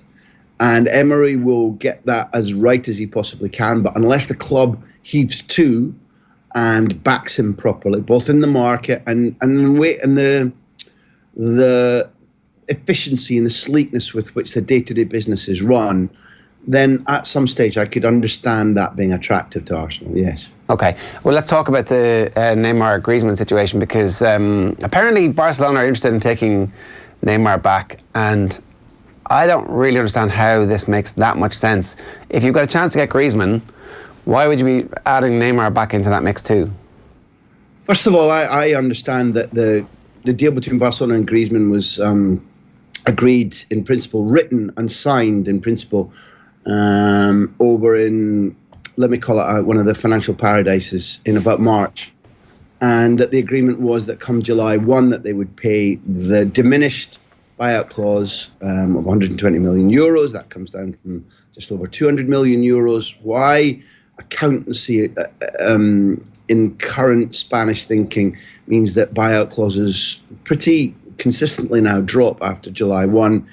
Probably it's just power to the agents who say, yeah, we'll sign on, but we want not only a get out, which was over 200 million, but we want a reduced get out in case we're not happy after this first year. It seems to me to be, if I were an Atleti fan, I'd be pretty angry at the way that Atleti have negotiated that clause. However, Barcelona were completely committed to buying Griezzman on July 1st.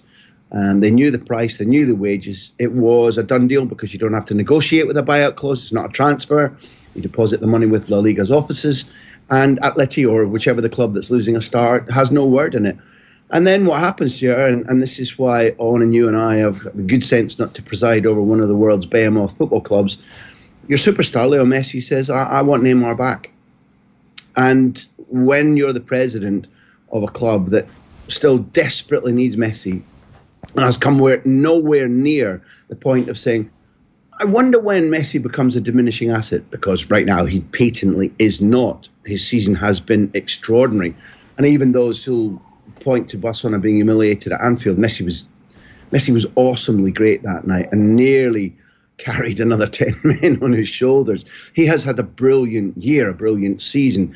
Therefore, Messi is not right now viewed as a declining asset. And Bartomeu has said that before his mandate goes out in summer 21, one of his last legacies will be to renew Messi yet again. And therefore, all the power is apparently in the hands of the club's playing leader, Messi, who said to Bartomeu, bring Neymar back. That's my petition. Bring him back.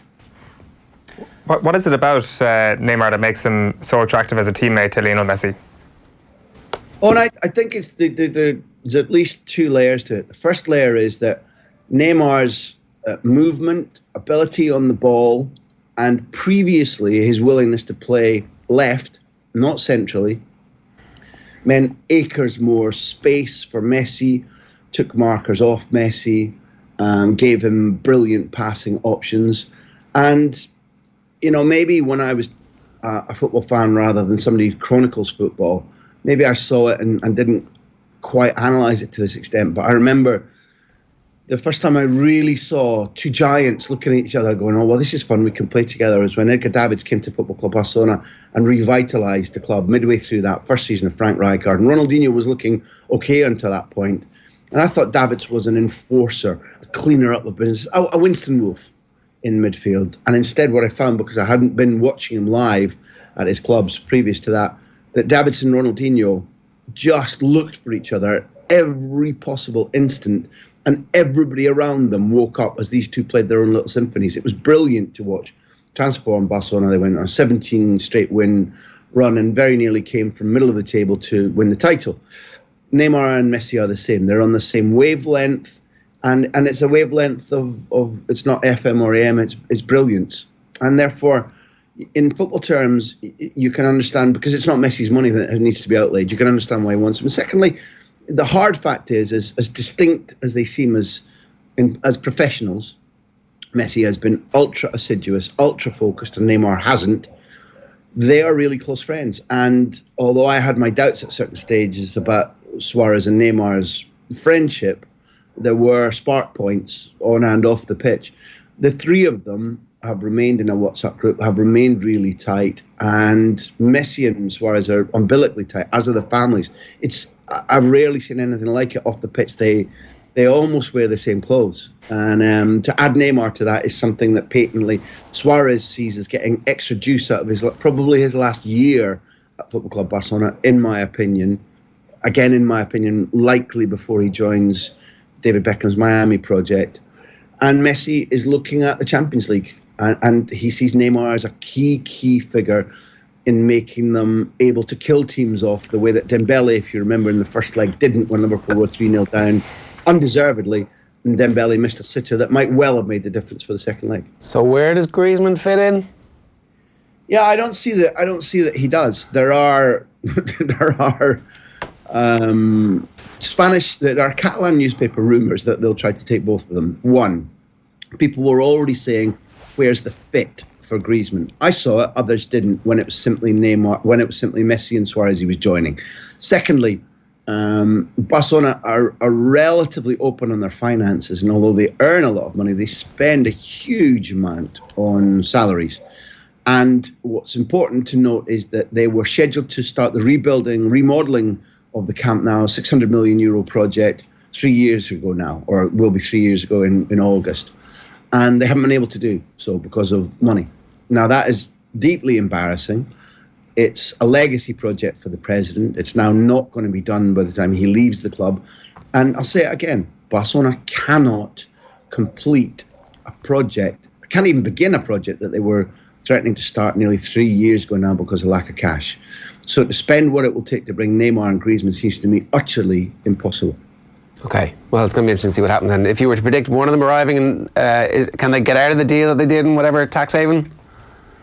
Yeah, because it's club to player. They haven't paid the buyout clause. The contract will say, subject to paying the buyout clause, we will pay you this right. money. If they don't pay the buyout clause, I suspect that they're going to be able to sort that out. And you'd imagine that if Neymar were to leave Paris Saint-Germain, then Paris Saint-Germain buying a World Cup winning Frenchman for less money than they get rid of Neymar for, and taking Coutinho into the bargain, might well suit PSG quite well. Okay, so there's plenty of work to be done, plenty of pieces to fall on that one. Last question for you here. Is Pogba going to be a Real Madrid player? I don't think so. To say no would be stupid because he is an explicit petition of Zinedine Zidane. And if you held a poll right now of your viewers, they'd say, well, Zidane knows better than Graham. I'd argue that case. I think Pogba is the wrong guy for this current Real Madrid setup. His ability is not in question, but his ability and his willingness to chase and to press and to cover and do responsible defensive work probably isn't proven. I think that the Real Madrid's midfield right now is a little bit slovenly, a little bit slow. It's been where many teams have pierced them time and time again over the last La Liga campaign. And therefore, I think there's a high risk. You can understand, I can understand it. I can understand the fact that Zidane says, I will get the best out of him. I will get commitment out of him. I will drive him onwards with the prospect of winning the Champions League that he lost with Juventus in the final. All of these things Zidane is perfectly entitled to believe. And were he to restructure the midfield, which he's not doing, around Pogba, and Pogba were your extra player, your player that gives you that push forward, the passing, the scoring, the connection with the front, maybe. I don't think that's what's happening around the Pogba idea at Real Madrid. Juventus are desperately keen to sign him. He knows the territory there. He knows that he'll be pretty much king of the club. Ronaldo accepted at Juventus. So I see Juventus having a slight edge at the moment, but the Zidane factor could prove me wrong, could take him back to Madrid. You ask me where I see him. On balance, I see him at Juventus. And I guess if you're Paul Pogba and very, very questioned in England and a little bit tired of the chaos at Old Trafford, it's nice to be competed for by Juve and Real Madrid, no? Yeah, it's not a bad situation to find yourself in. Graham, great stuff. Thanks a million. Adios. That's Graham Hunter with us this morning, giving us some insight into what's going on at Barcelona. I had no idea that Messi loved Neymar quite so much. The little South American WhatsApp group. I presume it's just the three of them, the WhatsApp group. MSN. I always kind of almost vomit at the idea of those names that are abbreviated to give the first initial of each name. Like, okay, Sutton and Shearer was okay, SAS was fine. And I guess, like MSN, I hate it. MSN is without question the worst abbreviation in the history of football. So if they can just get rid of Suarez and get Neymar back, that might be better for all involved. It is 9:02 this morning on OTB AM, the sports breakfast show from Off the Ball.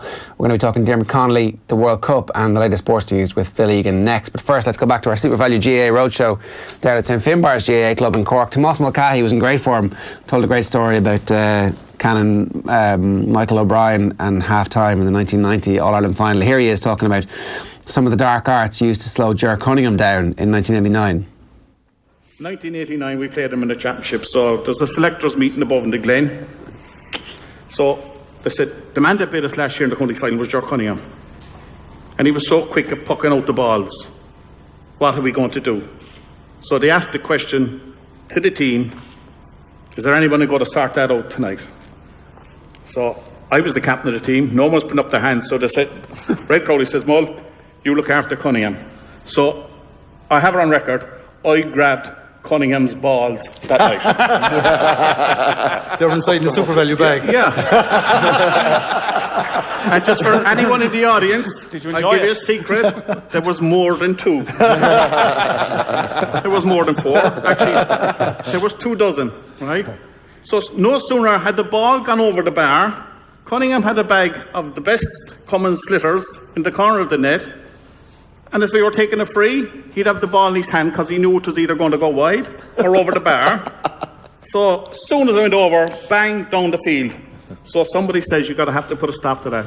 So 2 minutes into the match, I saw the bag of balls at the corner of the goal. Before the match. Before the match. I saw the bag of balls at the corner of the net. I was playing full forward, so I was went into the line-up and stuff like that. So to shake hands. And I grabbed the bag of balls. And I ran to the corner flag and I put down the bag of the balls on the sideline. And for the first 10 minutes, he didn't know whether either to go up the sideline to get the balls, because when he ran, I ran, right? And I was surprised with the bars, they're so cute, the line, they didn't spot this, right, you know? So I thought I had done my bit anyway. I got a goal that night, the first half. I thought things were going very well, and I thought I was after getting away with it until I went into the tunnel at half time. And there was all the bars women fucking in a line as we went into the dressing room. Do you know the tunnel? And they had umbrellas and they were slapping me everything. You know what you do with Cunningham's balls. And all that. I mean, it was incredible. And I know there's one or two women down there. Like I'll talk to you later on. I'll talk to you.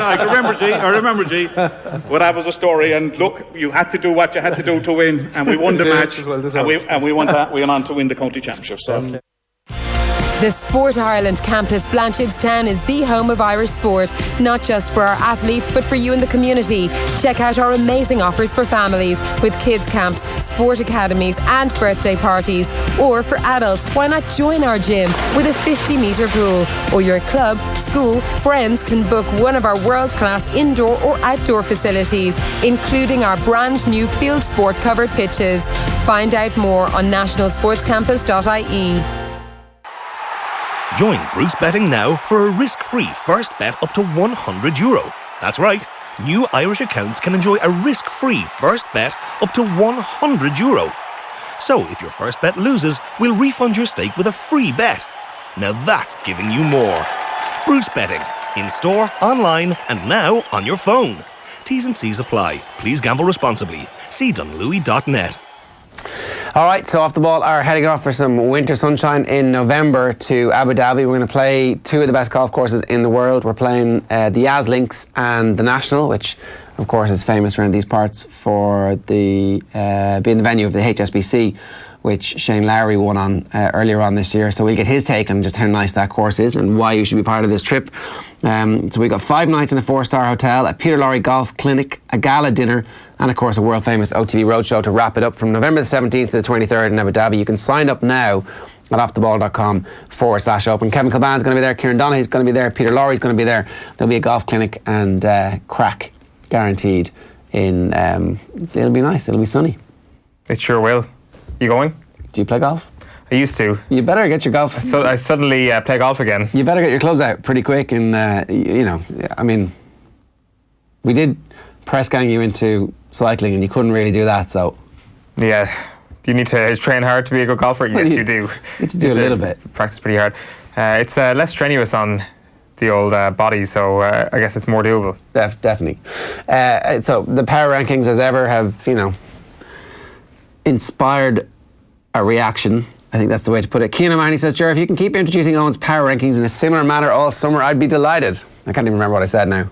It's amazing when, I guess he's obviously an appreciator of irony, because it's kind of like, I don't like comparing myself to Albert Einstein too many times, and I've done it before on the show, but it's like introducing him as an idiot. It's obviously funny because it's ironic, so it's obviously what you're doing with those power rankings. Darrow Toole says, funny too. As much as it's entertaining to watch Ger be confused, I'll admit I've no idea how these power rankings work. There's a serious bang of Healy-Ray logic. That is, it's devoid of actual logic. I mean, Dara, thank you for the contribution this morning. You are correct. It's pretty simple, Dara. Whoever's better than the other team gets ranked ahead of that team. Except in certain cases where that's demonstrably untrue. Demonstrably true in pretty much all the cases, in all 32 cases. Jimmy McCullough, I completely agree with Owen Sheehan with regards to Fermanagh. They should have beaten Monaghan. A few decisions go their way, and the result was in the balance until the last minute and limited a very good Donegal side. They will come back stronger next year. Indeed, it's every team's ambition to limit a good team. That's why kids pick up a ball in the first place. Oh, I'm going to limit. Imagine being a kid going, it's my dream to limit David Clifford from scoring. You're in the back garden and he's not actually there and you're pushing the ball away. Did you know that if you limit a team, you've got a better chance of winning the game? No, I didn't realise this. That's how it works. That's how sport works, Ger. Larry Duff says Roscommon should be ahead of Tyrone after beating 2 top 10 teams already this year in Galway and Mayo. This is true. You can jump like several points by beating a crap team below you, but you can beat 2 good teams in the top 10. And Eoin goes, the first one was a fluke, and the second one, well, I didn't really understand how that happened, so it also must be a fluke. Roscommon's relegation from Division 1 this year has been a factor in all of this. You're joking me. You're joking me. How am I joking? The relegation from Division 1? Yeah. Oh, come on. It's irrelevant. It's not irrelevant. It can't be irrelevant. Of course, everything is relevant, and there's more of a weight on their Connacht Championship performances. They've been very, very good performances. Phelim McAnummer, how you doing, Phelim? Good morning to you. Took a week off sports media following Galway's clusterfuck of a weekend. Thankfully, Mr. Sheehan didn't stick the knife in. Well, I didn't stick the knife in because this is not an exercise for me to get joy out of seeing other people's misfortunes. This is about me reporting facts for people like you, for people at home, and seeing exactly where the lay of the land is. Galway could plummet further. Christopher Price, very succinct. Eoin, you are spoofing again. But there's no spoofery about this. When you're dealing with facts, all I can do is say what's in front of me. As I say in catchphrase, say what you see when you say it, or whatever it is. That's what I do with the power rankings. Well done, you butchered the catchphrase. What have you been looking up for us on the internet? So a couple of weeks ago, I think it was the first week of the championship for real, you had Cavan against Monaghan and a dog ran onto the pitch. And I was like, this is clearly my favourite sub-genre of GAA and of the things that happen at GAA grounds. Until last weekend, and we saw this video from a Cavan game again from the Ulster final when the camera just zoomed in on one particular fan. Remember 3 years ago, in fact, he was left half forward. There he is with his radio up to his ear. The man in the stand with the radio. To poke someone's eye out. With no headphones is suddenly my new favourite subgenre. The dog's been taken over. The reaction to it on Twitter, I fired it up on Twitter, was interesting. A couple of other examples.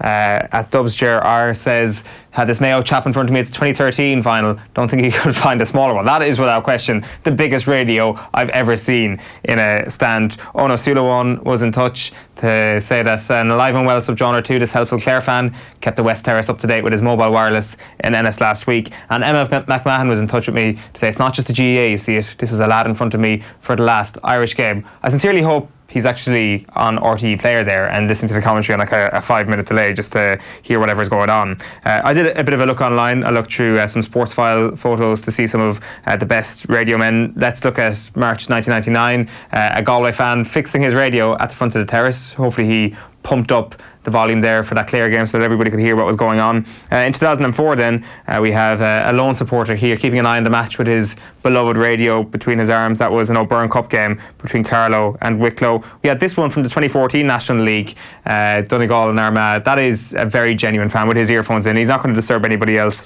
He's managed to plug those in. We've got this one then from just a couple of years ago. This is Pat Hayes from Shannagolden in County Limerick with his radio. The photographers managed to pick up all these people. And then last year we had Stuart Seamus Nugent listening to the Connacht GAA Football Championship match between Roscommon and Galway at the Hyde. There seemed like pretty. Has he got a Bluetooth speaker there hooked up to his? Bluetooth there. I don't think that might be for his phone. Well, we saw this one as well, which is from the Connacht final in 2011, and I tweeted this one out as well. And I got tweeted back by Eamon O'Hara, who says, "Do you know who that man is?" And Peter Scully at Pete Skull says, "Believed to play for 2 counties in his time. Priesthood helps with the transfers." I had no idea who this was. And Eamon O'Hara says he's brother of one of Mayo, Galway and Leitrim's greatest managers. So it's obviously John O'Mahony's brother. And Peter Scully says, "I'm sure Dan would do a slot on OTB AM. Prayed for David Heaney every Sunday at 11:30 Mass in Killasser." So that's Dan O'Mahony, his name is. So he lined out for both Mayo and Sligo in consecutive years. This is according to an Irish Independent article written a few years ago. As far as he can ascertain, he is the only Mayo man, but all 5 of the main club football managers in the county, senior, intermediate, junior, under 21 and minor, all won with Ballaghaderreen. Then he moved across the border to Sligo, and following his ordination, he won a senior county title with Tour de Strand and an intermediate title with Ballymote Round Towers at the age of 42. Wow. He's quoted in the piece, and he says, "I remember we played against each other," that's himself and his brother John, "in some tournament or other over in Belmullet. I was playing for Sligo and John was playing for Mayo. Unfortunately, we were at opposite ends of the field and we didn't get much of a look at each other. Funnily enough, both of us played for Ballaghaderreen earlier the same day, and towards the end of my career I joined Moy Davids for a few years, and I played against both of my brothers John and Stephen, who are playing for Ballaghaderreen." So the O'Mahony clan, great at winning All-Ireland titles, with counties outside of their own. Great for carrying radios to games. There you go. Good stuff. Right, here is Jackie Oatley speaking with Joe last night about the controversy around the Cameroon-England game in the World Cup. Have a look. And you probably recall some of the outcry when he first got the job. Yeah, it didn't shape up so well either, with a few tweets which resurfaced, and I was thinking, this isn't going to end well, Phil. He didn't get off to the best of starts in that respect. No, but I mean, it was really the process that people were upset about. And I was getting messages from male managers within the women's game who were upset because they didn't apply for the job on the basis that you had to meet certain criteria, which then Phil Neville didn't. So there was that side of it. That's not his fault.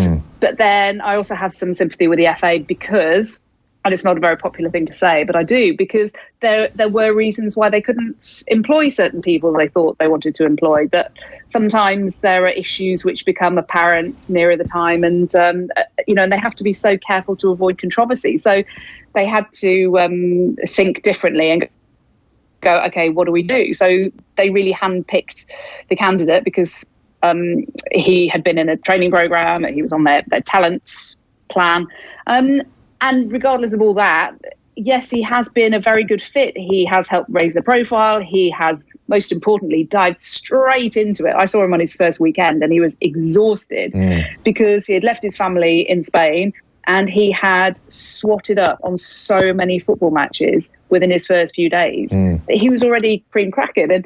And you cannot level at him, as has been levelled at some previous managers, that he's not going to games, or he's not giving literally every single player in the entire pool an opportunity to prove what they can do on merit. And yes, the players do really like him. Everything I hear is so positive. And he is quite a touchy-feely kind of bloke. He gets the players, he cares about the players, and that's his approach. And I've got commentator colleagues who are saying, I bet you'll be in the Stoke job by Christmas. And I just disagree.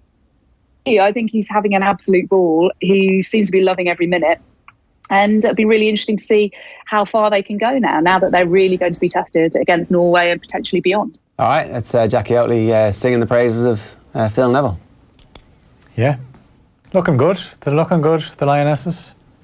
Be interesting to see if Steph Houghton, as we'd say, or Houghton as I totally called her Houghton yesterday, and then you corrected me. But the tackle that she got at the end of the Cameroon game didn't look good.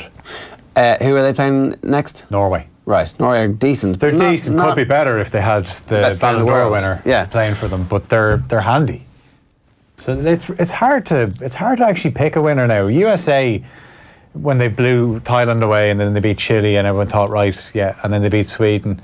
But they didn't look great against Spain yesterday. So they'll play France in the next round. Play France. And people are saying that's the World Cup final, but actually it might not be now. Might not be, but even France haven't been too convincing. They were quite fortunate against Brazil. Huge controversy around a penalty that the USA got yesterday. It went to VAR. It was like a long... Yeah, so... 6-7 minutes. It was Rose Lavelle went down. Now, there's minimal contact. Like, contact does not necessarily mean it's a penalty. Does it not? Like, that's contact. Yeah, but that what doesn't mean Owen's going to fall over? If you kick him in the shoulder and there's contact. Yeah, but this is a kick. This is a small kick and the very slight contact on the shin. Lavelle keeps going. I thought it was a clear penalty. And then decides, do you know what, I haven't gone down here. I better go down to make sure I get this penalty. Yeah. And then falls to the ground. Yeah, I think, I saw everybody divided 50-50 on Twitter. People saying this is the most ridiculous penalty I've ever seen. I don't think it was the most ridiculous, but no, I can see, look, there was very slight contact, but is it not a case if you're the referee, when in doubt, don't give it? And the referee awarded it, then VAR obviously checked it. The referee then went over and checked it on the screen several times. It took over 5 minutes. Yeah. And she gave the penalty. Yeah, I thought it was fair enough as penalties go. You'd be heartbroken if you gave it away.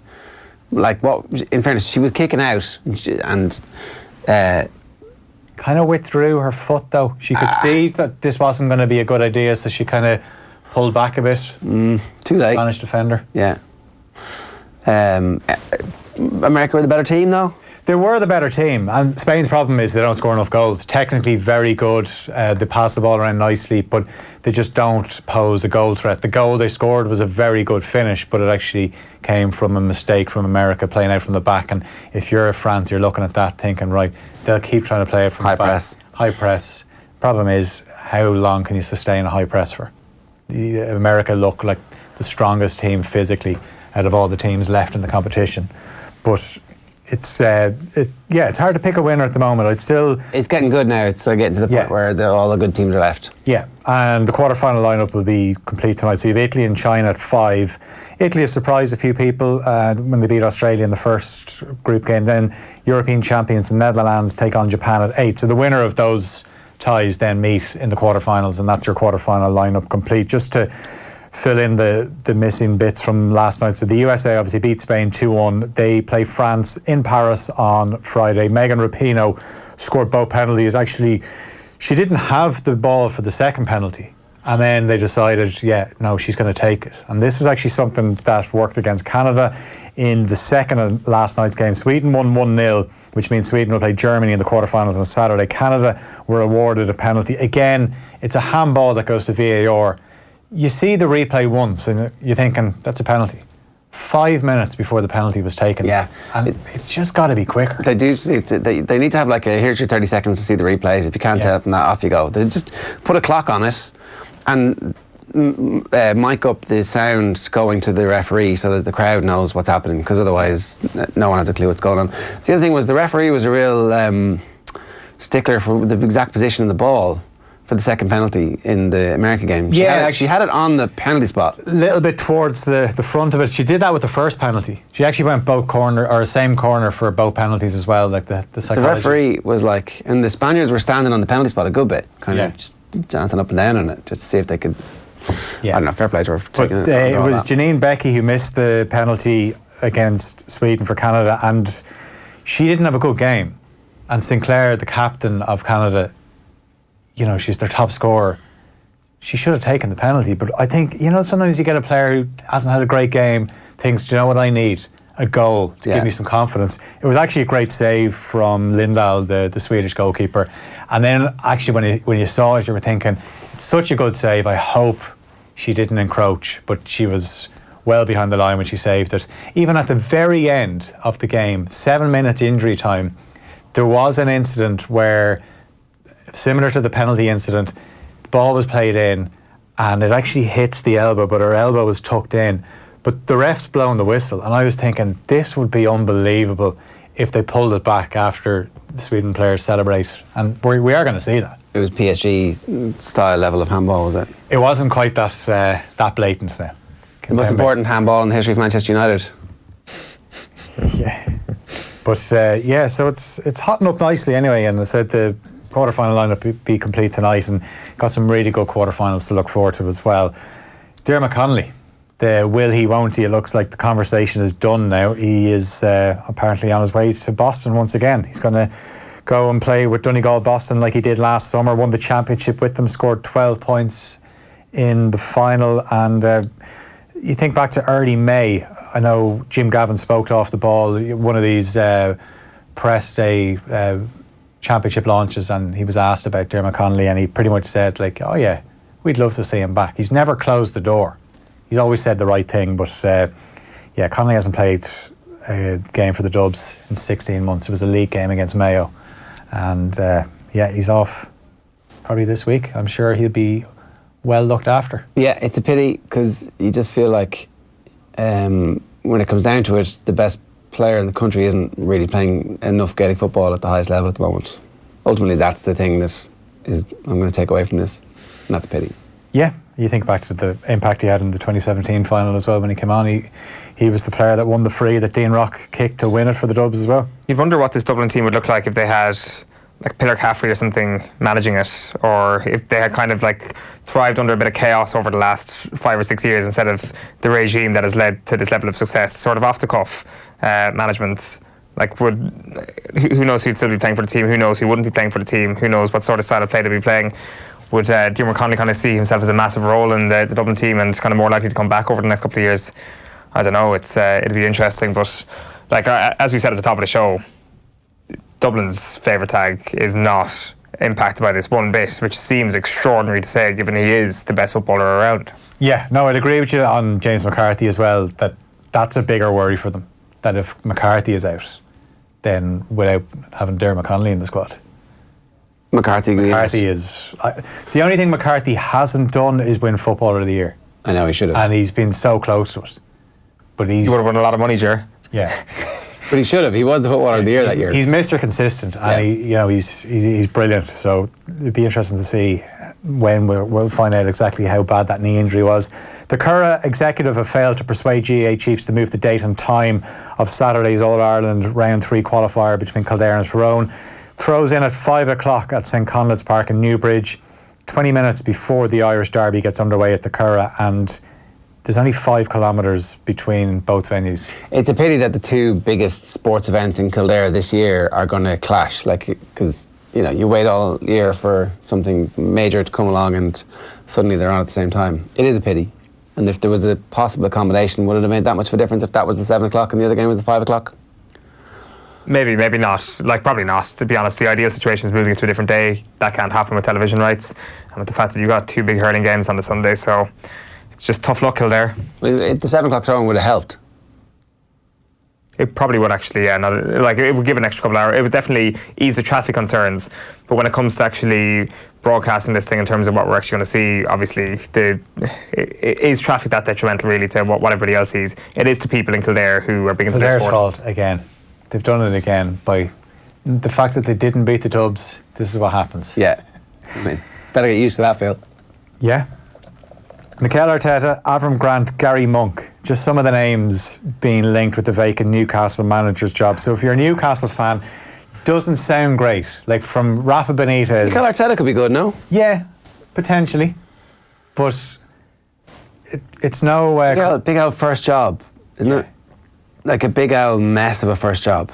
Yeah, and it's no coincidence. Roy Keane, come on. Why do we not even think of that? It's perfect. The former Sunderland manager who got sent off at St James's Park, remember, for that incident with Alan Shearer. I'm sure he'd be welcomed. But Mike Ashley would then be the second most hated person at Newcastle United. I don't know. I think Mike Ashley's always going to be the most hated. But that's where Newcastle are at the moment, obviously, since the news was announced yesterday that Rafa Benitez is going to leave. And we don't know what is next for Rafa. Talk of a move to China where he'll be well looked after financially. But surely he's better than going to China. Like, he doesn't need to go to China, does he? Well, double his salary. Yeah, but... He'll get his contract. I don't know if he'll get paid for the whole thing. He'll do that and then he'll come back and he'll take the Arsenal... Spurs or Everton job. The Arsenal job is what Owen's hoping for, isn't it? Yeah, 100%. Get Rafa in there. Well, give Unai Emery whatever he needs, 6 months to prove that this club is going nowhere, and they get an overachiever in, which is what Rafa Benitez seems to be. Sort out the defence, yeah. Luis Suarez playing last night for Uruguay. Is both of these from the same game? Oh, I didn't realise that. Okay, so wow. Okay, so the first one here is Luis Suarez wants a penalty for the goalkeeper's handball. Goalkeeper's handball in the penalty area. Have a look. Yeah, he's like, oh, handball. This is Luis Suarez. And the second one is he wants a yellow card for a pitch invader who gets tripped by one of the opposition players. So there's the pitch invader. Look, and the security guy can't get him, but the player does. Oh, kick. Boom, catching. Suarez like, come on, you can't do that. You can't do that. Wow. Come on, Luis Suarez. Nice bit of defensive work too, look. And he's not being nice to him. Is it because he's a Uruguayan fan and it's like he's attacking a Uruguayan fan? So actually he's doing his country proud. He's going to war for his countryman, who's obviously, Suarez is looking for the Chile player to get booked there, yeah? Yeah. For taking down a fan? Yeah. Because you're inviting everybody onto the field at that point. If you can get a player booked. Or maybe the fan was coming over to, what was it? Was it Ronaldo who ran on and just wanted to shake his hand? Yeah. Maybe Luis Suarez just missed out on a handshake or something, and he was like, let the guy come and shake my hand and I'll escort him off. He wanted a little nibble. We're delighted to announce that 3 in 20 by 20 will bring you a very special off-the-ball roadshow celebrating role models and the essential part they play in getting women and girls into sport. On July the 11th, we're going to gather some of the greatest sporting talent Ireland has ever produced to find out what made them fall in love with sport and particularly who helped them along the way. So our host of legends includes Olympic icons Sonia O'Sullivan, Annalise Murphy, Rena Buckley, Mary O'Connor, Jessica Harrington and Kate Harrington. Much more to be announced in the coming days as well. This live show takes place in the Alex Hotel. There are limited tickets. To register now, go on to offtheball.com/events. There's no age limit on this event though, so all are welcome. It is an exclusive off-air event, so the only way to enjoy the full show is to be there on the night. So get along to offtheball.com/events. Just two final stories. 2 chances of medals today at the European Games in Minsk for the Irish boxers. So Portlaois's Michael Nevin faces Serhat Güler of Turkey in the quarterfinals of the men's middleweight division. Light flyweight Regan Buckley goes up against Spain's Martin Molina. And Dylan Keating, the 16-year-old nephew of Ronan Keating, has edged closer to qualifying for the Open Championship at Royal Portrush. Shot around a 66 at Baltray yesterday to lead the qualifiers. Do you know who else was in the field? Former world snooker champion Sean Murphy, a round of 84. Oof. Not to be sniffed at though. I'd be happy enough with an 84 at Baltray. Oh yeah. But he failed to advance. He had high hopes. He wanted to be the European Tony Romo. As ever, if you missed any of the show today, you can watch it back on offtheball.com or, of course, on YouTube, and you can hit subscribe on YouTube as well. I think we're hovering around the 50,000 number at this point, so doing well over there. Search OTBAM on your podcast app or on Spotify, and we have launched a brand new radio station, offtheball.com/radio. It's live and it's uninterrupted. You can check the schedule there as well. So, History of Paul Rouse today. The story of Dr. Pat O'Callaghan is up next. Great Nigel Mansell and Jack McCaffrey interviews coming your way on OTB Gold. Off the bench is there as well. offtheball.com/radio for all of your details on that. And thanks to everybody for being involved in the comments today. We obviously read all of them, and we're looking forward to seeing how much you hated Owen's power rankings so that he can use it as inspiration for next week. Good luck. OTB AM. Brought to you by Avantcard Reward Plus Credit Card. Powered by Mastercard. Straight up better than your current credit card. Avantcard DAC is regulated by the Central Bank of Ireland. The Sport Ireland